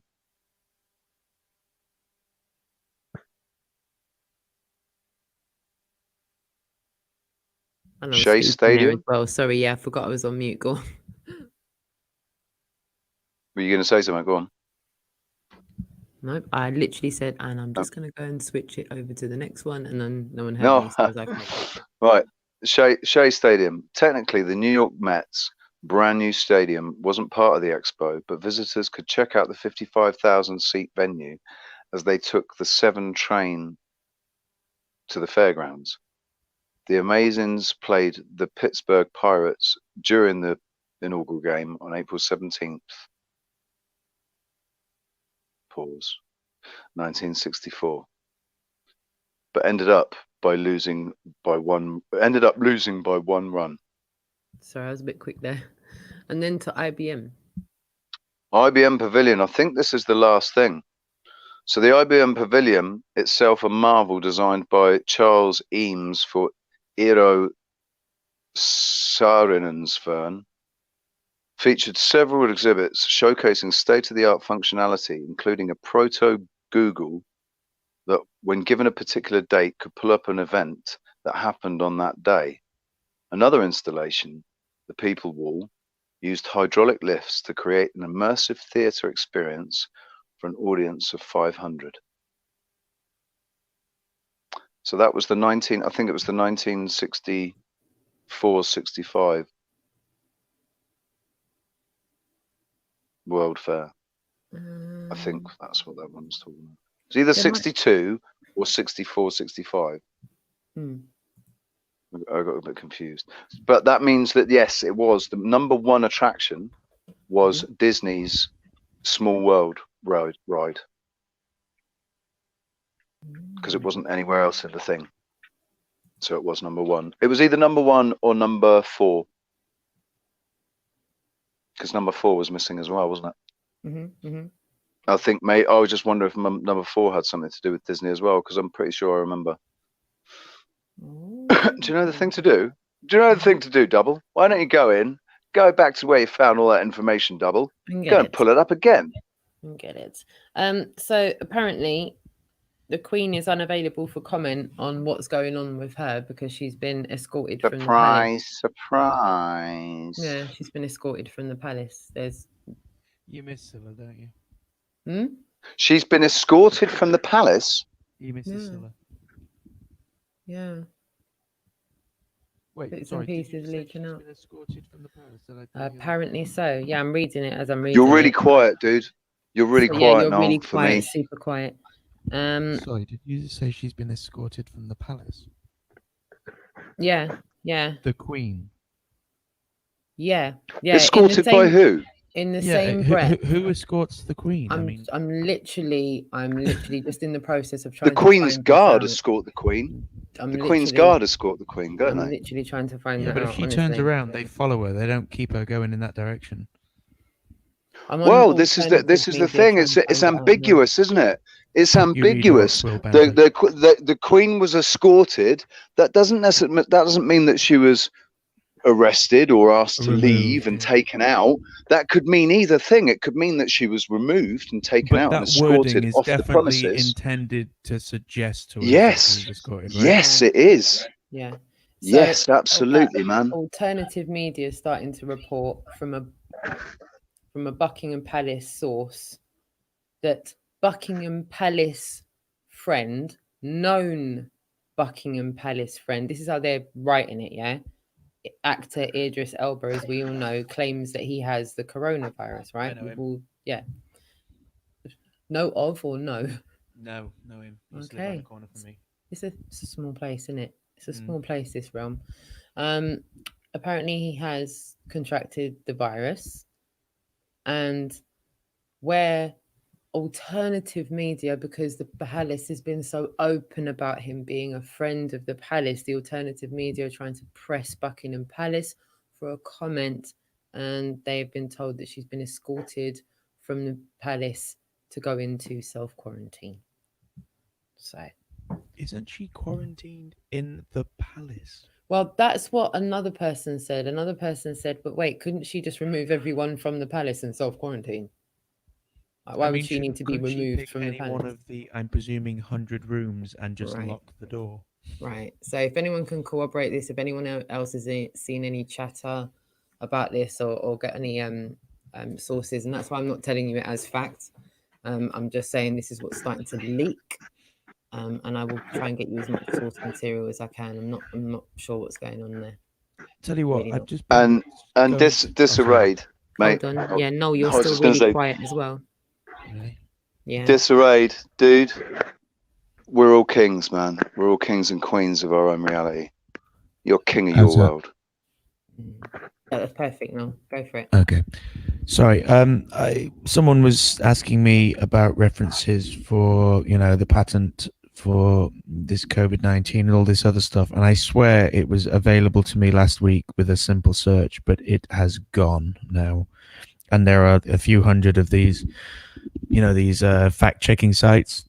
They're the only thing I find, and this is on DuckDuckGo as well. I've just been reading through all of the fact-checking sites, and it seems like they're doing a big cleanup of the internet, to be honest. Because I'm on about my 5th page now, and I still haven't found anything. Oh, your island's finally popped up. Oh, in the news? Yeah, it's only just come up a few hours ago. Malta is closing all bars, restaurants, and gyms and clubs indefinitely from Tuesday at midnight. There we go. Prime Minister Alba said on Monday, after a country reported its first 3 cases of locally transmitted corona, Mediterranean islanders confirmed 30, blah, blah, blah. Health Minister said that their focus was on social distancing immediately. He said children should not be taken to see their grandparents since the elderly are the most vulnerable to the illness. And that, it says the government was doing all it could to avoid ordering a lockdown. However, such measures will be taken if necessary. And yeah, that's it. They seem pretty keen to me. Yeah. I mean, it doesn't make any sense for them to be keen, but they definitely jumped. We haven't had a death yet, so. I'm still trying to look for sources for the Queen as well, but everything seems to have dried up. I'll be honest with you, the reason I haven't been talking about anything, because even the alternative media sources, you see if you can get anything within the last 2 hours from about 9 o'clock tonight, dried up. I mean, I've just been going through the internet and it's just weird. It's dry. Like, yeah, literally the only thing I'm getting are those like Africa Check, Fact Check, PolitiFact. Those are the only responses I'm getting. Snopes, things like that. Yeah. Things that I automatically distrust. Yeah, for the last, I'll be honest with you, just since about 9:15 this evening, I can't really get anything current up to date other than 9 this evening. After that, it's all gone a bit dark, if I'm being honest, with the information that's coming through. There was a few things piping up just before 9 o'clock. I know there's something's a stirring anyway. Something's going down. Obviously, we know something's going down, but it looks very telling the way things are just. Countries have all. How many prime ministers and presidents have spoken to their nations today? There's been a few. Well, I think we're racking it up at nearly half a dozen today. Made addresses to their nation through the press and various other things. The WHO, not the band, the organisation with that famous map is their logo. They made their address press thing majig. So yeah, I think it's one to watch. I think we'll have some more to tell you tomorrow about what's going on with everything. Guys, again, we've been going on now for like 3 hours. How does that happen? I could go for another 3 hours, Rox, I've got to tell you. Listen, if I can just get... I think we could run out of things to discuss. I could as well. Like, I've literally sat down 3 hours ago and not moved. So I am going to have to wrap up, if that's all right with you guys. And anything that we didn't delve into today, we will carry on with tomorrow and then update everybody with what's going on then. I've got a ton of editing to do tomorrow morning. So I'm going to get on with that as well. So hopefully that we can, And I'll tell you what, right, guys, if you wanna continue chatting, If you, I'm not sure what's been going on in the chat rooms, but if you want to continue chatting, then I can go live again, and we can open up a chat room and people can carry on chatting if you want. So just if you want me to do that and go live, maybe you should you'll go come live over with to the my Chill Out channel. Lounge. Maybe you should go live with the Chill Out Lounge after, if you want. You can do that. Like the Chill Out Lounge, Chill out. like the Chill Out Lounge after, where everyone can just kind of chill out. You can play some music, just There play you some go. music in the background, There you just go. have a little chill. But yeah, we've been going After for 3 party, hours. man. We have been going for 3 hours, and I will tell you everything I've got in front of me right now. Okay, everything that's in front of me right now. We've got the US Senate has voted to extend the surveillance tools for 77 days. US airlines are seeking $50 billion to bail them out of this madness. Boeing stocks have wiped out gains. Boeing's in talk for short-term government assistance. Trump has escalated the campaign to slow the spread of it. He urges everyone to halt most social activity in the fight. I'm just reading it as I'm saying it. Has warned everybody of a recession today. But yeah, another one. European banks are shutting down as well. So here's another problem, right? And I'll just say this. This will be like my final thought. Oh, go on, no. I just saw you move your mic down. Did you have to say something? I was just going to say, because Deutsche Bank apparently just did something like deregister themselves as a company or something weird. I saw. When the Germans realise there's no money in their banks, it's going to be a bit peak. That's the civil unrest bit that I think. And then, like a couple of weeks ago, I was saying, guys, that I'm a single mum. I'm a bit worried, innit? There's only so much I can do here. You're a single dad. Rich is a bachelor. There's only so much certain of us can do. But a couple of weeks ago, when we saw certain situations happening and we were saying, right, look, whether the virus is legit or not, this lockdown thing's coming. We can be as optimistic about it as we want, but the self-evident truth of it, it looks like a wave that's coming in, whether we put little sandbags up or not, it's still coming. And now we're at a point where I'm now seeing European banks closing down. I would urge you to go and look and dig for more information on this. It's readily available through alternative media. I will go through some of the bits and pieces that they're in front of me. But with these banks shutting down, I'll be honest with the Germans. See, when the Germans get to the bank and they go, yeah, give me $1,000. And they go, don't have the money. Like the rice and the toilet paper. Haven't got it. Haven't got it, mate. Haven't got it. What people are going to do? They're going to go off key. That's what I think people are going to do. When they Well, realize they that can't would get be their the money. crash of the euro within not very much time. Yeah. And I do have some fairly useful information about that, I think, that was forwarded to me by, oh God, who was it? Kieran Franey. Man, he forwarded me a video by this guy, can't remember his name, but he's got like an Italian surname. He sounds like he's New York type, but seems pretty switched on as far as the financial market's concerned, and what his observations are quite interesting. And I've got to say that it does make sense what he's saying. So I could show that as well. We could talk about that if you guys want to come over to my channel after this. Good job. With the European banks, it's apparently 2 of Germany's largest banks have shut hundreds of banks. And also, I would say as well, Italian banks seem to be shortening the hours that they're opening as well. The Commerzbank said it would close several hundred of its roughly 1,000, so possibly half, while HVB said it plans to close at least 100 of its 300 branches. There's also talk about British banks as well. This might be helpful for some people. If you're with Lloyds, they said that they're waiving fees on missed payments, credit cards, loans, mortgages, repayment holidays, allowing emergency access to fixed term savings accounts and raising online banking deposit things. It's not really coming. There's not much coming through from all of the banks. Barclays said it was encouraging customers to speak to specialist teams. Right, they just want you to call them and have a word, which just doesn't really sound very helpful. TSB, owned by Spain's Banco de Sabadell, are having regular calls to discuss and plan possible changes in the UK's approach to delaying the spread. Wait, TSB isn't Scottish anymore? No. I did not know that. No, it's owned by Spain. Blanco de Sabadell. So maybe that's a little nugget for some there, because That's who I got in trouble with. Banco del Sabadell.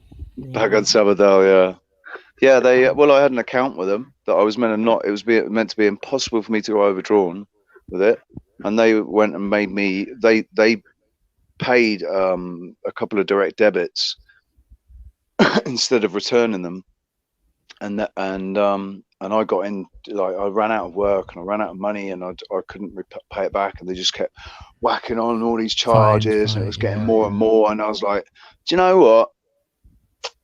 Sing for it. I just left it. I got made homeless by banks doing that. Yeah, they're horrible. They're horrible with their charges. Nationwide's going to open more than 100 of its banks an hour early, so the elderly and vulnerable customers concerned about their exposure can go in there, and they'll be the only ones that are allowed in at that time. If you're not over, I think 60 or odd. And there's also some supermarkets as well. I'll try and get some information and read that out tomorrow. Apparently, a few supermarkets are talking about implementing the first 2 hours for the elderly and infirm to go in. They should. And then let the mass. You know what's going to be happening though? People will be sending their grannies in the morning. Of course they will. Of course they will. You can handle 2 Charlie's, Nan. Yeah. Costco are already limiting 1 brand per person per card. So if you want to buy more of one of something, you've got to go through the brands. But then hear what they're doing. They're not giving you more than one choice. They're only putting 1 brand out at a time. Do you get what I'm saying? So you think, all right, I'll get 1 of each toilet roll, or 1 of each pasta, or 1 of each. Today you can have Campbell's. Nothing else. Today you can have Campbell's. Tomorrow you can have Cross and Brackwell. Yeah. I was wondering if you'd be able to think of another soup maker then. It's not funny. I'm sorry. Are you impressed? Are you impressed? It's bad. What else can we do? The only other choice is despair, Rox. Exactly. No, it is, and you're right. It's good to laugh, and laughter's good for the soul. So I agree with you on that. Nice one, Noel. I think the irony of this is quite funny, because it's only 2 weeks ago that a lot of us were burying our heads in the sand and going, probably blow over in a week. And I'm seeing just on Instagram now, people are sharing images. My Maria, shout out to My Maria 777. Looks like the boys have just arrived in town. X amount of tanks driving past. Yeah. Really? Yeah. When the UK? In town. No, in the States. Oh, in the States. Oh, yeah. The States they're rolling out in tanks are out in Italy as well. Yeah. Tanks are out in Italy. The military are going to be out in the streets in the next 10 days here. Operation Broadspan. Have a look. Operation Broadspan. Do you remember from the 21st to the 25th, Tenerife was being closed down for an emergency disaster simulation of earthquakes and volcano eruptions, and we were meant to have the army on the streets for that here. Yeah. For that. So I wonder what's going on with that. Well, you never know. I think as the days go on, we're probably gonna.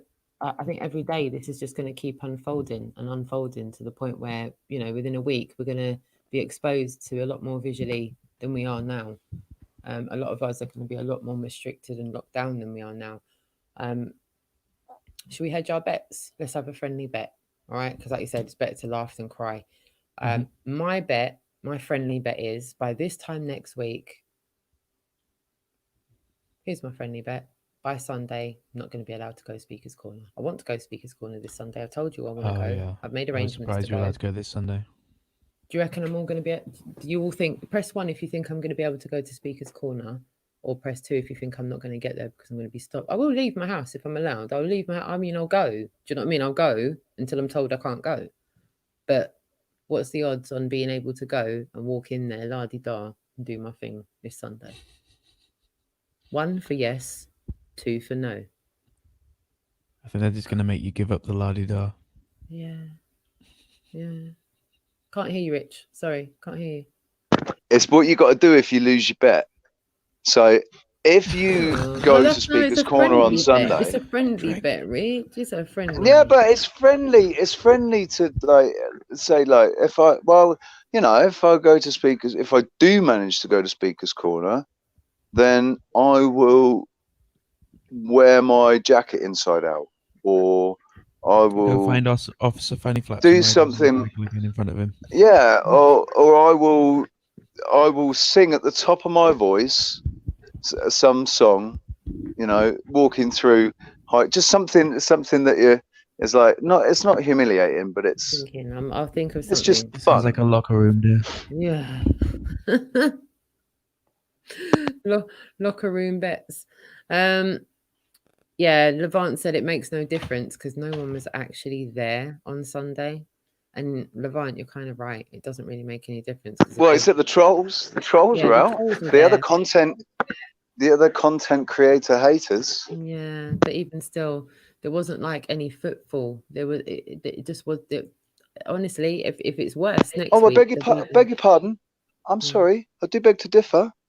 There was right on cue a couple of punky-looking kids with scooters, and they were just pushing their scooters. They weren't actually riding them, because you know that a couple of punky-looking, pink hair, piercings everywhere, looks like a proper rebel. You know that they're going to do the right thing. They're not meant to be on their scooters in the park, so they're just going to walk them very pointedly past the camera. There was footfall. It was planted footfall. Yeah, just a little bit. So we'll see. We'll see how we get on. And if, you know, I get there and do a thing, that'd be great. As I said, to anyone else that's looking to come there, come along. I spoke to you all on Sunday. I'm still aiming to go there. And please, by all means, come along and we'll have a chat. Whether we talk to other people or not will remain to be seen, because more than half of the people that normally go to Speaker's Corner that I've seen over the last couple of years just weren't there. They just weren't there. So I can only hope that, you know, for the best, really. But I think it is fair to say, like I said into that parent group earlier on this evening, definitely in uncharted territory right about now. I think, you know, no one would be willing to hedge their bets on what's going to go down over the next couple of days, because we seem to be updated at the moment on a daily basis. So, yeah, I think ever the optimist and be positive. Positive mindset is always the way forward. And I would like to thank those who have kindly supported my channel up until now. I didn't want to forget to do this before the end of the stream today. So those of you, I've looked through the notifications and you've asked not to be mentioned. So Me too. I will respect your wishes and not personally mention you. But if it's okay, can I read the message anonymously? So I won't read your name. But if it's okay, I will read your message, because one of these messages, it kind of took me aback and I was just like, wow. So as I was saying, my PayPal, I'm having a nightmare with Google AdSense. But just today, I had hold on, I'm just trying to go into it now. That wasn't it. Yes, cheers from Ranty Flat Earth. I think he said it was Toady. Toady, and I can't remember the other person's name, so I'll ask Shane. But that came into my PayPal this morning. So thank you so much for that. Honestly, it all helps. Like, it really all helps. And to the other person, who I won't name, because I don't actually know if I can name them, but they said, "Hi Roxanne, I've watched your content for a few years now. Just a small token to say thank you, but keep up the good work." And honestly, that message there just kind of took me back. I was just like, wow. And I've can I recognise my donators as well when you're done? Yeah, not a problem. The last one that I've got is it says in the note, "No shout out, please. Just hope this helps." And it told me in the message who it is in the chat room, and then specifically said, so I can't thank you enough. Honestly, you guys have really kind of taken me off guard there, and it was unexpected. And as I said, like, you guys know who you are. So yeah, I'm just humbly grateful. I don't really know how to answer that. I just wanted to give you guys a personal shout out, because that really meant a lot. And also to System Failure for bringing me a bottle of wine, and to Bear Tech for supplying me with this awesome kit. It's I a whole kit and caboodle. That was what we were using on Sunday, which is why it sounded and looked much better. It's this, and it all screws together, and then this little cushiony thing goes on the microphone, and it all sounded all good. Kind of goes like, no wait, it goes that way, and then your phone goes in it like that, and then you just hold it, and it's all good. It's all good. And one of these thingy things as well. And this. Not quite sure yet what it's all called and what it's for, but it's all really good because you guys enjoyed a much better bit of content on Sunday. So Vertec, honestly, big love to you for bringing that along, and it all comes in a nice bag as well. So I'm just humbly grateful for such selfless acts of kindness from people, and I think it should have a domino effect if we can all kind of be kind in whatever way, whether it's giving someone time or just efforts, or just being there for them in general. I think we can all do a little bit. Noel's got a nice little dog there. No, see, I didn't know you had a dog. Ah, see, we've all got little doggies. You're not left out after all, Noel. So in the last couple of days, I've actually had 5 people donate to my PayPal, and I'm not gonna name the people because, like I said, well, actually, 2 of them, Patriot and Zenith, I don't think they're mind, but the other payment. So I had 2 payments in euros and 3 payments in sterling, and this has made me think what's happening here is making me think that perhaps there's a freeze on the exchange or something, and they're not converting the money that's been donated in sterling. They're not converting it. They're not releasing the payment and converting it to euros. So it's just sat there pending.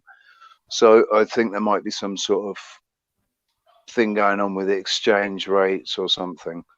The euros went straight through, but yeah, I just massive thanks. Big shout out to you guys. Thank you. Like all 5 of you, man, you're awesome. Oh, Ricardo, mate, I think I can say your name. You're a freaking awesome dude. Yeah, so just big hugs to everybody that's supporting us. That's so sweet. That's so sweet. As I said, I can't thank everyone enough for their support in watching us. I'm loving your pet collection there, Noel. This is great. This is great. You've got a little plethora of them. For all of you guys that have been tuned in from the start, we've been going for nearly 3.5 hours, which is way longer than any kind of feature-length movie I've watched recently. Love it. Not as long as last night, though. No, we did a marathon last night, boys. That was a long live stream. And Friday night, our conversation on Friday night as well with our special guest, that was 3.5, 4 hours, wasn't it? Yeah. On Friday night, the one that we're going to be uploading. When are you releasing 4 parts? Well, that's the thing, though. We've got the next installment with him on Friday. Friday. We're going to line up, yeah. And I'm thinking, It's not like I can make any plans, so I'm pretty sure I'll be able to make this one. Yeah, my work's pretty much dried up this week as well. So other than doing school runs, which I'm not. Funny enough, I don't have much to do this Friday either. I'm going to be sort of pretty much milling around doing nothing. Yeah. So apart from having children jumping on my head, I'm pretty much at a loose end. So I'm not at a loose end actually. I need to try and edit this interview, but it's like a mega interview, and I've got to overlay the bits and pieces to make it all make sense. There's so many things that he's talked about that we have to kind of literally physically show to people, because even for me, there's so many layers to what he was saying. Even for me and you, Noel, and you Double, that follow him and know what he's doing and whatnot, there were so many things where I was like, whoa, mind blown. And then he was like, no, it's not a problem. I'll send you a video. I'll send you a picture. I'll back that up. And I'm going, yeah. And in my mind, I'm just going, yeah, Rox, you're trying to edit that. Yeah. Go editor. Go Boomer. You're stepping up now. You're stepping up to the game, man. I was going to say we've got so much to do with this. We're not boomers, but you're not a millennial. You miss it by 1 year, because I think 1982 was the first year of the millennial. Yeah, try telling my kids that. What's an okay, Boomer? Okay, boomer. I'm like, hey, call me boomer one more time. I'll boom you out of the room. I I'm a lost boomer it when to them. someone I got okay boomered 3 times in one day. I was like, are you serious? I'm not feeling that one. It doesn't make me feel great. And they'll do it just as you're finishing. They'll be like, okay, boomer. And don't do that to me. Don't. I'm taking myself seriously here. On the 50s, like boomer. I thought that was it. I didn't think I was part of that. That's that whole scenario. It's like the 50s. It's like, Vietnam generation, post World War II babies. Thoughts in the chat room on that as well. Any boomers in the chat room? Technically, I am a post World War II baby, but Well, technically. Anything you want to wrap up on before we close for the night, guys? Anything you would like to say as a parting piece to those watching now and on playback? You go 00 because I can't think right now. Do you know what? I was just reading the message from Spock Rising. Spock, live long and prosper, dude. Go and take care of those horses, man. Go and take care of those horses. So ask again. What was it you said? Sorry. Any closing parting words for everybody? Please, please, please try to hate less, love more, take care of each other. Respect that we're all entitled to our opinions for whatever reason, and we don't have to understand each other's opinions. We don't have to. We might not understand each other's opinions, but we have to try. We have to try to understand. Stop saying that word. To understand why people have come to the conclusions that they've come to, and offer our, be able to share our opinions without fear of being ridiculed or attacked or anything, but just be able to, in an open forum discussion, be able to discuss all the possibilities, because that's what we're looking at. We don't know, one of us knows what's actually going on. We've got to look at every single angle, every single perspective and perception to try and sift through and get what resonates in all of it, Yeah, I like that double. No? I don't really have anything. Of course, the second we sign off, I'll think of 5 things. So what I'm going to do is I'm actually going to keep a pen and paper near me, and I'll write it down and try to bring it up tomorrow, since we are not quite as heavy on the old COVID thing, because it's just getting nauseating now. Yeah, it is. It's for me. It's not. I think we should have like a little bulletins, like, okay, recent news. This is closed. This is closed. That person's arrested. That person is stepped down. Like this a person segment. Yeah. It's a segment. Yeah. The whole show is not going to be about that. We'll call it the malarkey segment. Yeah. The malarkey segment. We'll give everyone the malarkey segment. Like Luke said, stay in positive energy. Love that. Stay in the positive energy and ignore the BS. And thank you to the big picture. Well done. Keep it going. Massive thanks. Kieran said thank you. Adam said it's really been great here. Mighty Atom is linking up in the chat room. Loving all the link ups. Kieran said good night as well. Jim, agree with you, double. Peace on the plane. Jim said what he said. And Jainab Torquay, thank you so much to Roxanne, 007 and Noel, and all the roomies. I hope to see you all tomorrow. Good night. Generation X for sure. And Love the ground. Astral Thief is in there as well. Here instead of listening. Alfie Patching. Big bro Brian here with you as always. Shout out to the silent major anons. Where we go one, we go all. Lovely. Absolutely lovely. I think we're all that word. I'm also skint, homeless and jobless. We all carry on somehow. You do what you can. Spread the truth. That's all that matters. Folk need to wake up and see instead of looking. And he said hear instead of listening. It says here, youth is wasted on the young. Vertex laughing. You sound like my dad. Someone there. That's such a lot. Can someone start a lockdown meetup group? Yeah, little lockdown meetup group. It's good laughing. Is that comedic? Yeah. Fantastic show, guys. Really good to watch. Time for bed now. Keep this going and see you on the next one. Luke Kennedy said exactly the whole thing. Yeah. Thank you. Luke Kennedy, exactly this whole thing is really so easily disrupted. And Jim says it's going to be a lot more as we know it will be on lockdown maybe. And Coffee Paul's like us, I'm ready for now. It says here, the knock-on is the imports exports. Go on now. No, I don't. I mean, well, actually, has anyone? You don't need to answer, but if you haven't, perhaps rewatch that film, Contagion, because that's about a disease that starts in a Chinese fish market and spreads around the world and locks down the entire world for, I think, about 6 months. And if anything was ever predictive programming, no, what's her name? The one on the Titanic. Oh yeah, Kate Winslet. Kate Winslet. Damn it! Yeah. Beat me. Winslet. Beat you to it. And Mr. CIA. What's his name?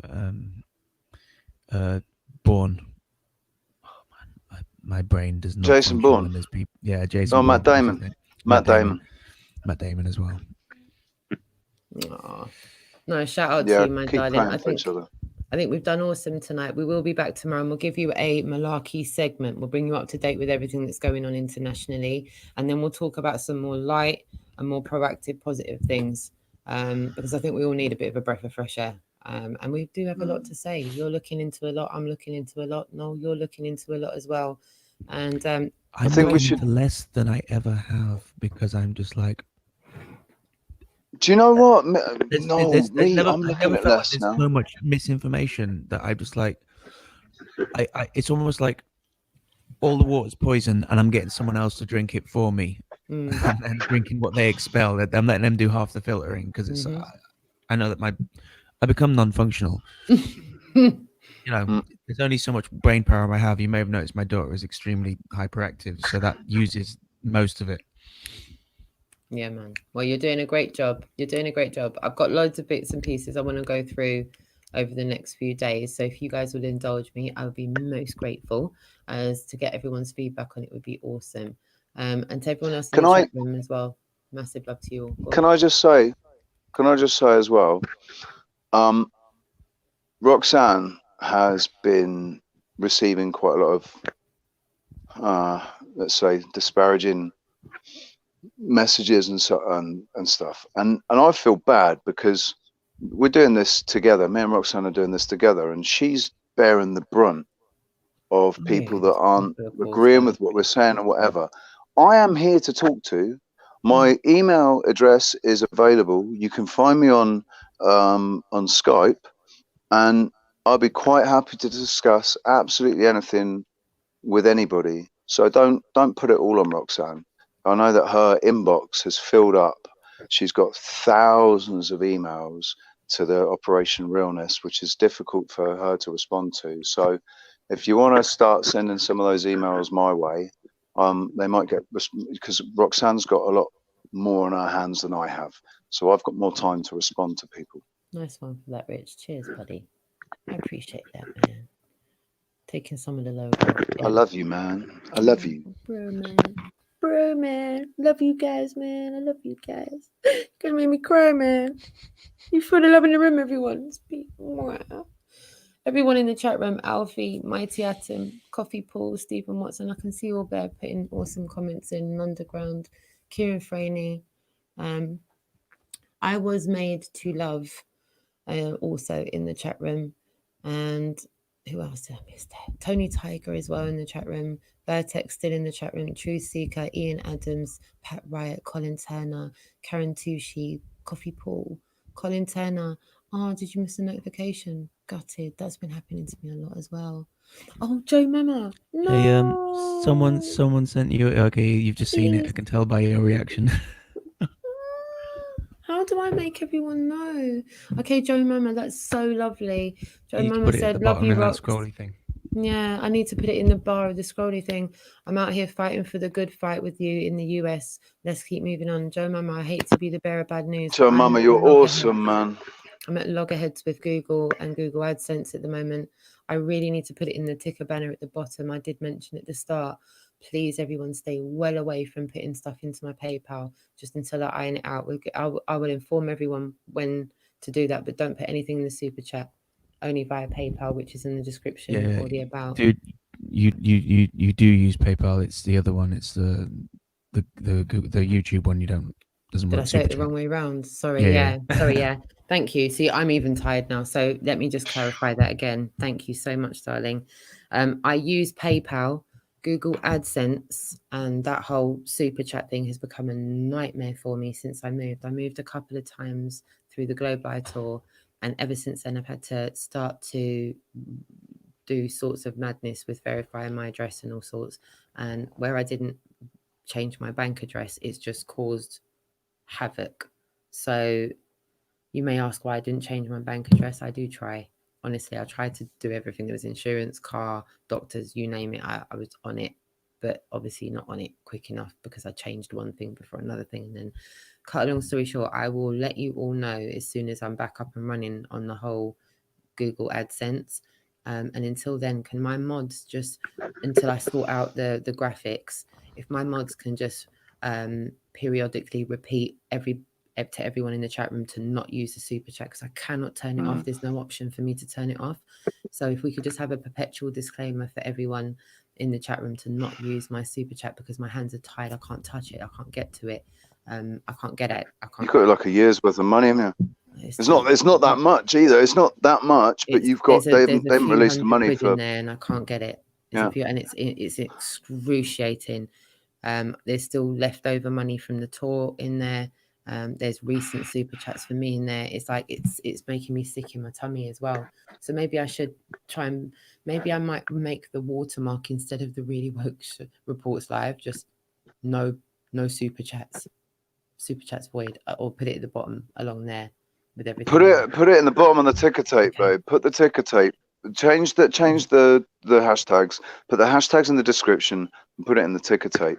Can I make a disclaimer as well about what we were talking about yesterday and what we actually did together? So I've got some advice, and I discussed it with Rox, and we both agreed that maybe it was the best thing to do. I got some advice to monetize my channel because it gives me more. If I'm in partnership with YouTube, it gives me more rights with when people make claims against me and stuff. At the moment, I've got people making copyright claims, claiming my original musical and visual work to be their own, claiming my song, Observably Flat, to be a cover of their version of another cover. Stuff like that, and there's nothing that I can do about it at the moment. But apparently, if I get monetized, I'll have more rights, and I'll be able to appeal strikes and stuff. So me and Rox took a look at my channel, and it said that I was eligible to monetize, but then when we tried to do it, it said I don't have enough watch hours yet. I need so many watch hours. I've got enough subs, but not enough watch hours. I want everybody to know, absolutely, right? I am going to monetize my channel now, and I hate the fact that I'm going to monetize it, because I've been saying all the time, my work is for free. I do it out of love, and that's exactly what it is, and I do it out of love. And looking at what Roxanne, the problems that Roxanne's having, I imagine me to have pretty much similar, if not exactly the same problems, because I don't have a bank account and stuff. So any money that's made I'm not going to activate my super chat. There will be no super chat activated. If it activates, I promise you it's not me that's done it. And I know that YouTube have activated super chats when they've not been asked to. They've just activated the super chat, and once the super chat's activated, you cannot deactivate it. And I'd forget what percentage of each donation is given. It's like, how much is it? It's given, is it a third? Yeah, there's people in the chat room that are aware of it as well. And I just want to say while we're here, Joe Mama, I promise you, no, what you loaded the tour with was not for waste. As Jason and Robin know, towards the end of the tour, I had to move property one final time, and that was the one that kicked it. I kept my address at the first place I moved to, and then had to move again, and didn't change my bank account quick enough, and then did the Google AdSense, got the thing through, and then it just went mad. So yeah, it was like literally towards the end. So no, don't worry, darling. I moved literally a couple of times in the tour, The first time it all went fine. The second time was the kerfuffle. And it really was just the tail end of it and what's been there this year. So it's just frustrating because I forget to tell everybody. So yeah, no worries. So the point is, right, I'm going to monetize my channel. I don't expect to see any of the AdSense that I make, and I'm not planning to do this, activate the super chat. So basically, I'm going to monetize it, and Google's going to get all the money. They're gonna keep hold of the money for however long. I am only monetizing it to give me some more rights and put my work a little bit higher in the algorithm, maybe. And you know, and I think that with things changing, I think we're going to be okay eventually. One way or the other, best foot forward. If you're one way or another. Might get copyright for that. No, I'm joking. Yeah, I'm going to wrap it up if that's all right. Been going for nearly 4 hours now, guys. Chat room, you've been amazing. Just give me a quick shout. Press 1 if you want me to continue on my channel. Yeah, press 1 if you press 1 in the chat room if you want me to continue. Press 2. I'm not going to sleep yet. And press 3 if you're like, I'm good. Don't give people the option to say no. Just say yes. No, then if people don't want to say anything, then they just don't say anything. But they might want to go bed rich. They might be tired, and then they might have children. Don't be tired. Life's too exciting. You sleep when you're dead. Yes. So yeah, press 1 if you want Rich to carry on. He'll carry on his channel, and I will wrap it up here. Dave Murphy is Dave Murphy. I had an idea which started as a joke, but it's taking on a life of its own. Hi. Well, you'll have to catch me up on that. If you're free tomorrow, I'll give you a bell and you can tell me all about it. Oh no. It's called Event 202. It's a simulation event with millions of people opposing the coronavirus bullshit. Good. Yeah. Good. I like, yes. Hey, I like the ones I'm getting as well. I like the ones that I'm getting, man. I'm getting a couple of ones there. Nick GB and Pat Riot. Pat's Riot. Pat's Riot. No, were you going to say something there, darling?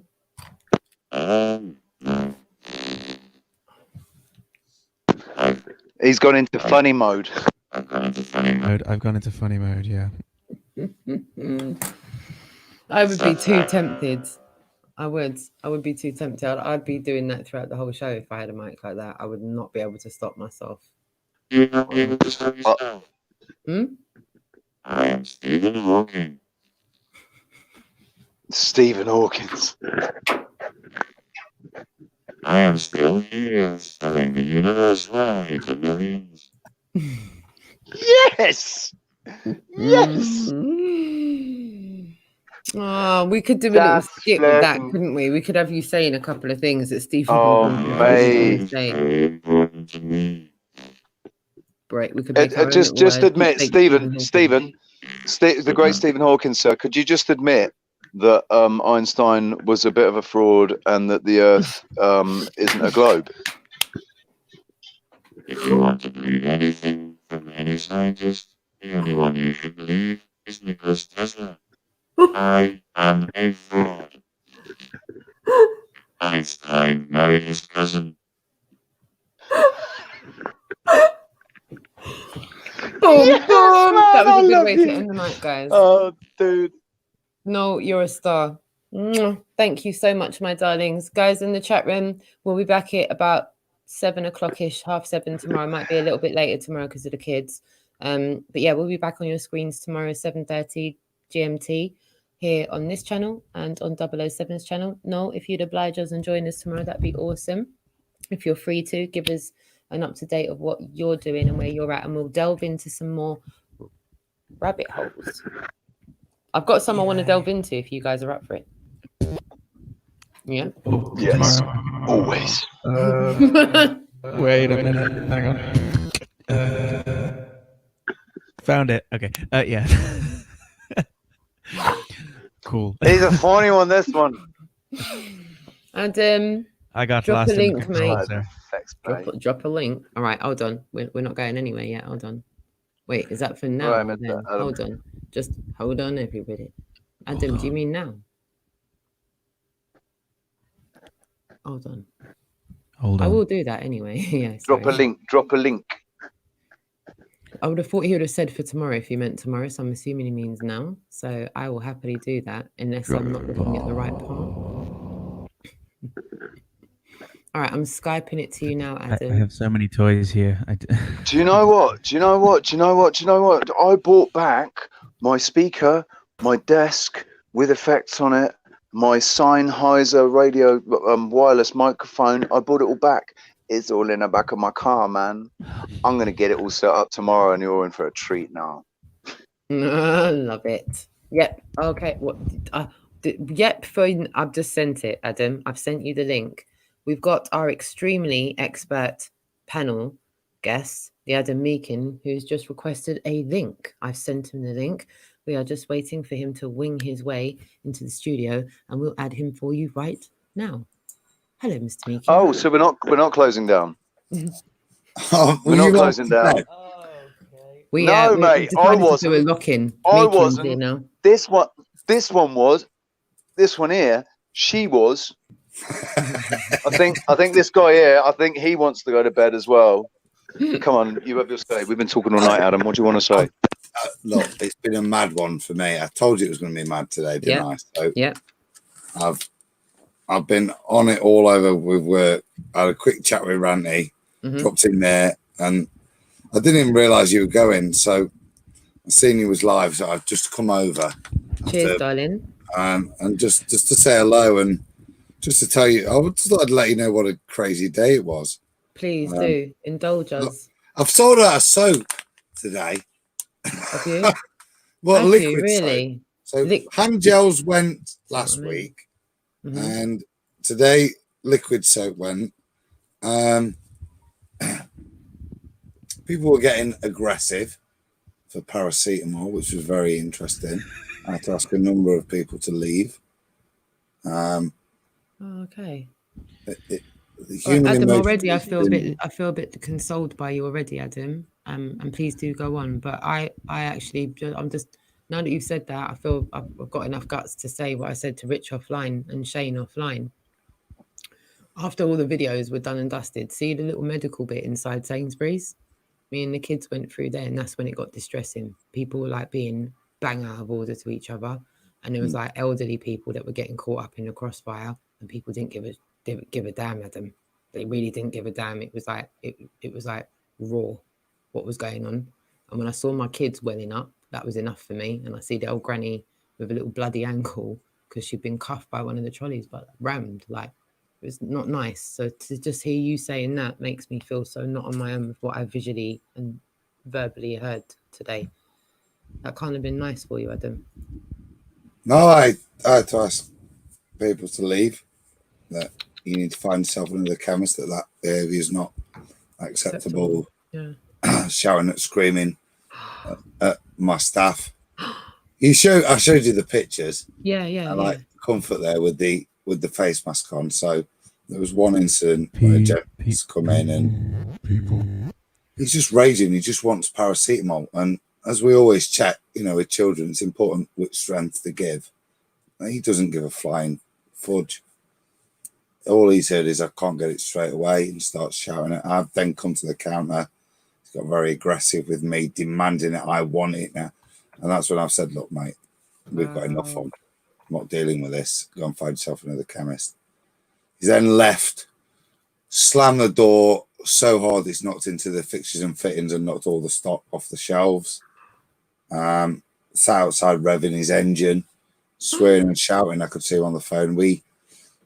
It was quite a big gent, And I'm tall, but I'm a bit, I'm a bit scrawny, really, Rox. I'm good at running, but not at fighting.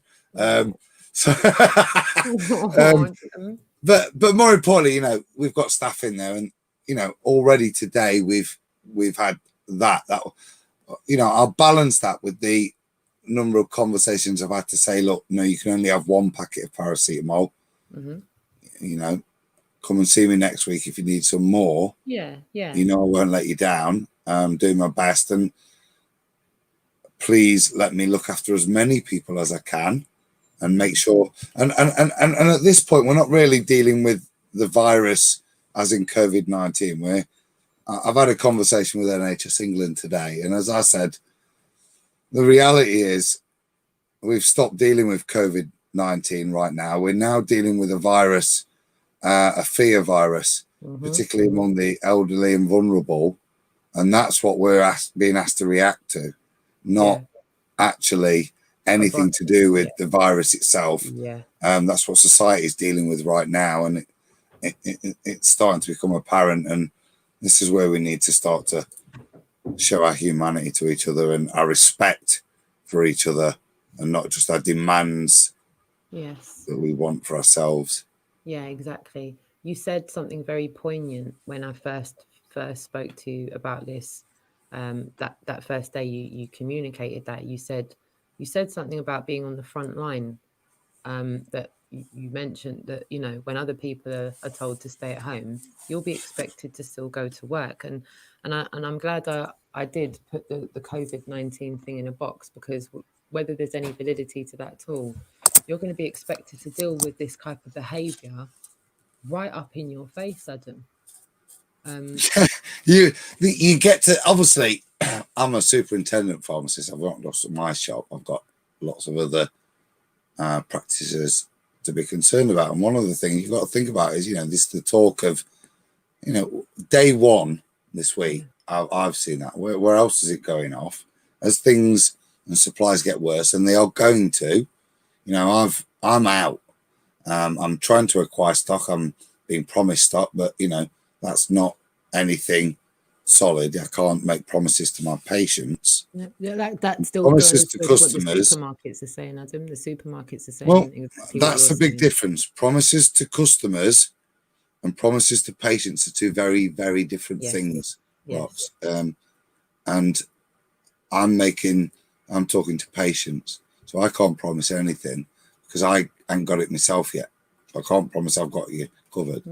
And the stuff I'm hearing from the supply chains is there's going to be a break, however many days, because of the pull on it. Naturally, all supply chains don't overload for incidents like this, and this is unusual. So there is going to be a break. There are going to be days where you're going to have to go, no, I can't get this today. And that's kind of what I'm facing for my people. Okay, so for my community, and I work on a council estate, and I've got all my people there to worry about. So I'm having to turn around to concerned mums today and say, nah, I've got 35 bottles of paracetamol. Don't rock up telling me you need one. I've had people coming with all sorts of spurious ailments. The things you need paracetamol for, I've heard today. I bet you've heard all I can do is say to them, look, but if your kid's sick, come to me, and I'll either call a doctor or I'll give you the stuff. But please make sure, and this is the good thing, Rox. You know, when I've talked to people and engaged with them, and I've said, please make sure that I've got enough stuff to look after anybody that does need it on the estate. Everybody's looked at me and said, yeah, mate. Yeah. And real people are real still. Yeah.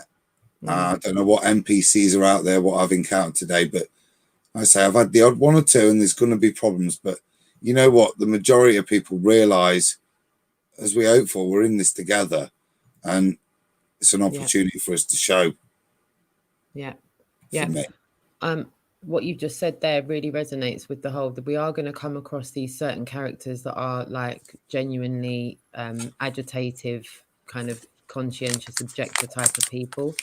And I think there's far more good people out there than bad, as far as that's concerned. And I think as long as we just keep perpetuating that narrative amongst Rox, you know? Mate, I used to be in the common law movement and stuff. And shout out to Kai Holloway, respect to him. He introduced me to flat Earth. And one of the things, as we were getting to more proactive, was to have what's called peacekeepers. And we used to wear a top, peacekeeper on the front, love on the back. And at an event, we weren't there to deal with the police. We were there to keep an eye on our lot, knowing that we're infiltrated from day one. Yeah. and this is what I smell right now. And the 99%, everybody I know today has been awesome. The only people I've seen shit from are people I've never seen before. Yeah, I'll be honest with you. Can I just say something? And I really want everyone to remember this. Just know your surroundings, because what Adam said plays right into that. Well, you see, when you know your surroundings, you know the kind of people that aren't your locals, that aren't your normal people from the area. And I've had exactly the same experiences at the school, around the school area today, in my local supermarkets. Like, yeah, so I smell a rat with that, and I'm with you on that one, Adam. I don't know what's going on, but I don't think we've needed each other more so than we need each other right now. All of us that are on this page, and there's a lot of us in the community. There's a lot of us internationally. Didn't we just see it on the Globe Light tour, Adam? Didn't we just see those people come out internationally? They're everywhere. Those good people are everywhere. And as much as arses that we saw on the tour, there was way more good people, wasn't there, Adam? Every city that tour went to, so many more good people came out than trolls. You know? Can I just shout out? Yeah, go on, bro. Can I just shout out Pat Riot? Dude, you're flipping amazing, man. Pat Riot was he sent me some money by sterling on PayPal, and I said what I said, and he sent me money again in euros. He sent more money in euros than he sent in sterling. Dude, you're freaking amazing, man. I'm gonna get emotional because I wish there was something I could do. You know, I don't feel like sitting here just chatting away is actually. I hope you feel like you're getting your money's worth, man. Thank you. That's really sweet. Thank you, my darling. That's so sweet. It does go to show that there are a lot more good people, as we were saying, than bad people out there. What's your take on how things are going to go over the next week or so, Adam, in your opinion? I know you don't know, no one knows what's going to happen, but for all of us that are sitting in the conversation now, I've explained this evening the situation with my children's school. I've got parents taking the law into their own hands off the back of what the Prime Minister said today. Prime Minister's not on. What's he said, Rox? Because I've not heard nothing, mate. I've not heard any current news. So yeah, so the Prime Minister, I'll give everyone the long story short. No one really wants the whole drivel of it because there's a lot of crap. But I'll take it out of my year 7 mum chat that I'm in. The PM announced that everyone should avoid social scenarios and especially mentioned theatres and those kind of public places. And also mentioned about groups to stay away from, if we can. They haven't enforced it yet, but he said, if you can be schooled, oh no, that was America. Sorry, no, if you can work from home, do work from home. Sorry, America's the one that's saying if you can school from home. Where it's a bit late now, I don't want to quote myself in case I've got it the wrong way around, because I've done that once tonight already, haven't I? No, mentioned the wrong one with the wrong one, and just got that completely the wrong way. I've just read a text with Amanda. Noel, you're muted. Sorry, Noel. You're muted, mate. Yeah. I'm aware that I'm muted, yes. Sorry. Oh, sorry, my darling. I could see you talking, and then I was going, are you aware you're muted? Sorry. No, I was beatboxing to myself. It's one of the many annoying habits that it's better that I have a mute button for. Got creators with us here. So, Adam, we have creators. So I mentioned earlier my friend Amanda, who showed signs that she's definitely woken up.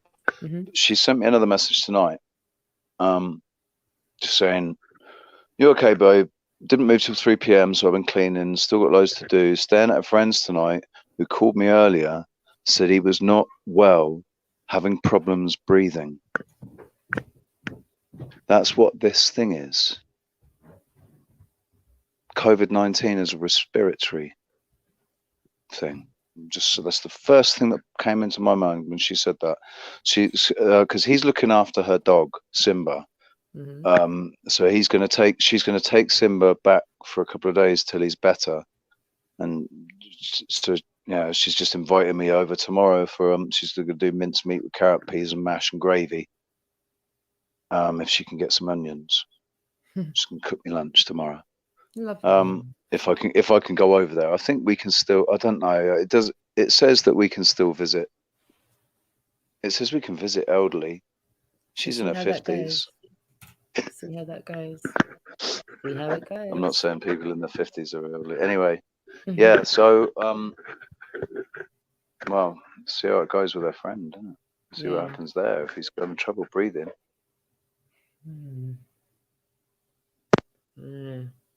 Again, we'll have to see how that one goes. My thoughts are with your pal's pal. Adam, how do you see this? And I don't say this whole situation, just over the next few days, because I don't think anyone can see tonight, the next week or so. I just said, do you think I'm going to be able to go to Speaker's Corner this weekend, Adam? I'm not saying it like you're going to know the answer, but it was almost like a ghost town on Sunday. No one was there. I don't know. I think probably it's easiest to just give a rambled answer of my feelings. I think there's a big difference between the response we're seeing with regards to civil limitations and how that is effectual in terms of this virus, its controls, you know. And I'm accepting of the presented medical information, but I still see a disconnect between the two. If I was to put my conspiracy head on, I would probably look at these things, go back 15, 20 years and go a bit David Icke and go problem, reaction, solution. So instead of trying to analyze what I think the situation is, maybe look a little bit more about what the precedents have been set. And what's interesting for me is this is to be a civil acceptance. There is now a situation where you can be locked down in your home.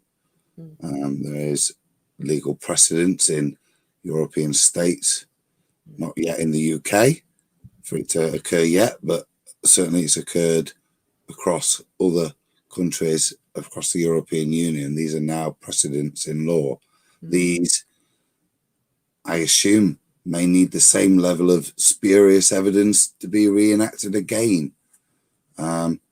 And when I look at problem, reaction, solution, that's my biggest concern as me, as to what's going off, because I don't understand. But I don't know whether it's real, it's not real, it's this, it's that. But what I can see is certain precedents being set, and they alarm me greatly. So can I ask this as well? We've got a lot of international leaders claiming that we're at war with this virus. Be it that we are at war with this virus, and countries like, you know, like what we heard this evening, Macron describing, saying that they're at war. In the words of a child, aren't they, Roxanne? Oh, they are. But I would say this, that the Italian Prime Minister said that in previous battles, people have been asked to go and fight, where this war that we're fighting, people are being asked to go back home and go home and just go home. Like I said, we can all ascribe 1,000,001 motives. Like I say, for me, the interesting thing is the precedents that are being set in terms of fundamentally behavior, because that's the most important thing. Can we be controlled to behave in a certain way if fed certain information? And that appears to be yes. But also, I think there are certain things, like I say, being enshrined in law. I've never heard the phrase medical martial law before outside of Hollywood. It's a new one, isn't it? That now exists. So I think there's a lot of things that if I sit as a libertarian, as someone who upholds common law as the way I think society should be led, I'm very concerned by, let's say, the precedents that are being set right now. And as for motivation, I have no knowledge, but the precedents are clear. Yeah, I'd agree with that. The precedents definitely aren't clear. I think, like you said, whether there's any validity to the virus or not, the only thing that we can see as a self-evident truth is that things are changing internationally almost faster than we can keep up with. The acceleration is exponential, isn't it? It's that fast. Dave got there too quick and then got locked down in Fuerteventura 2 days after he landed. Dave Marsh. He's in Fuerteventura right now. At no point Shout on out the flight Dave was he Marsh. warned. He wasn't even warned when he was at the airport. By the way, in a couple of days, there might be a chance you might be locked down in the Canaries. They've let him fly there. Day 2, he wakes up. And by the end of the evening, he's told, back to the hotel for you. We want you to go back to the hotel. But Dave, I know that you're wondering, oh man, maybe I shouldn't be here. I'm in the wrong place. He's having a whale of a time. He's having a whale of a time. He's sunning it up, having the whole hotel to himself, cool. living it up. Because I think it's beautiful, mate. I think it's beautiful that you're there with your mum, right? That you and your mum have got a sort of relationship where you can go on holiday together, right? And you're obviously close to your mum. I'm not close to my mum. I haven't spoken to her in years, man.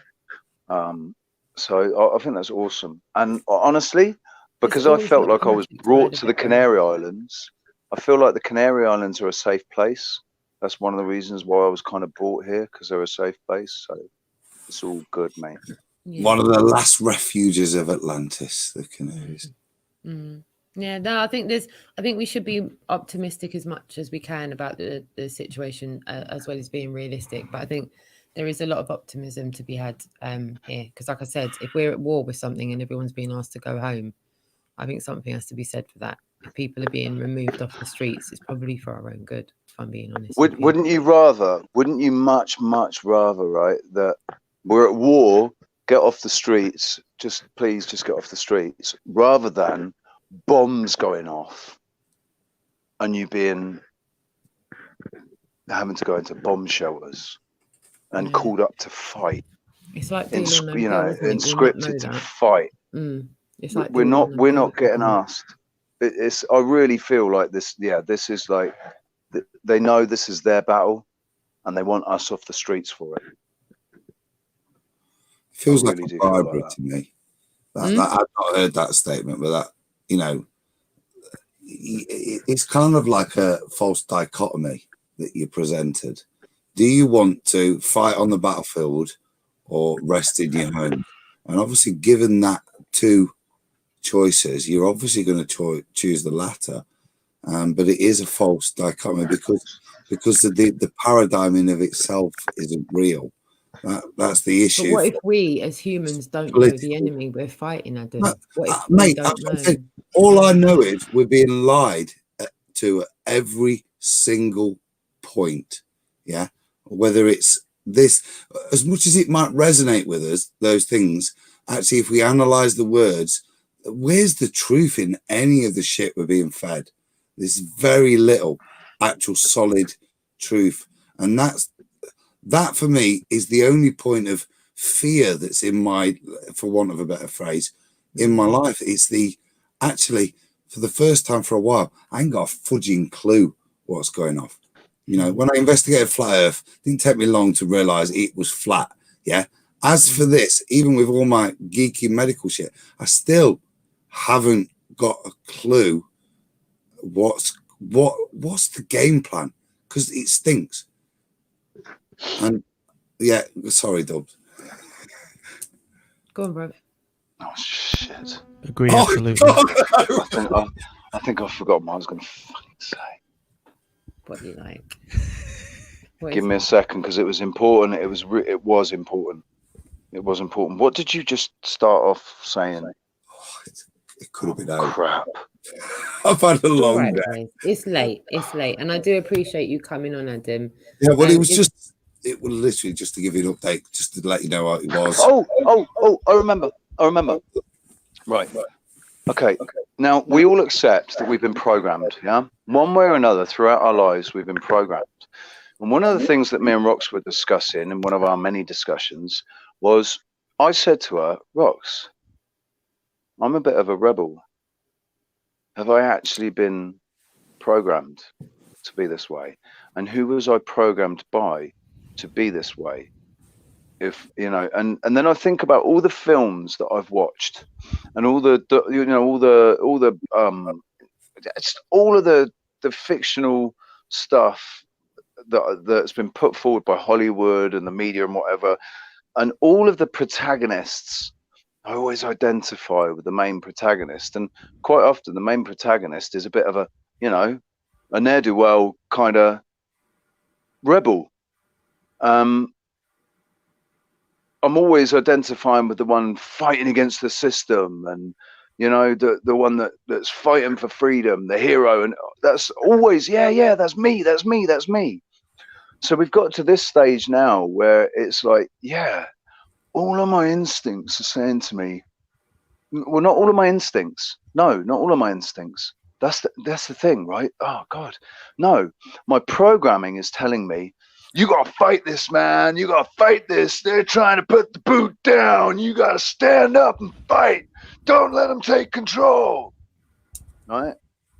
But my instincts, I swear down, my instincts are telling me, Rich, mind your neck in, back down.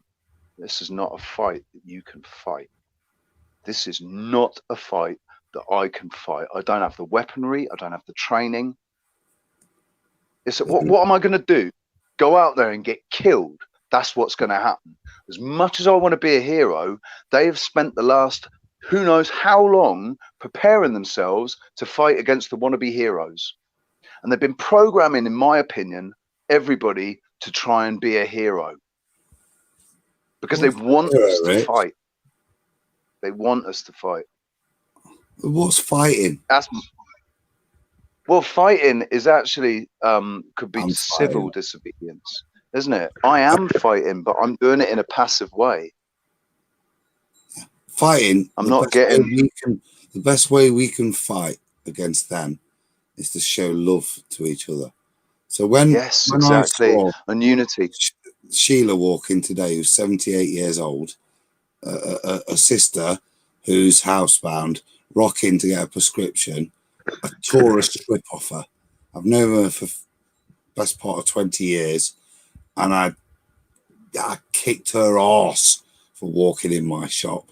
Yeah, because I said, "What the hell are you doing here, woman?" Yeah, the next time you need something over these next few weeks, you ring me. Yeah, and that's how we fight them. We show love to one another, and we'll destroy them like that. Yeah. Yes. Well said, dude. Well said. You're muted, babe. Yes, You're muted. That's the best way to wrap up this evening. We will. That is absolutely the best way to wrap up.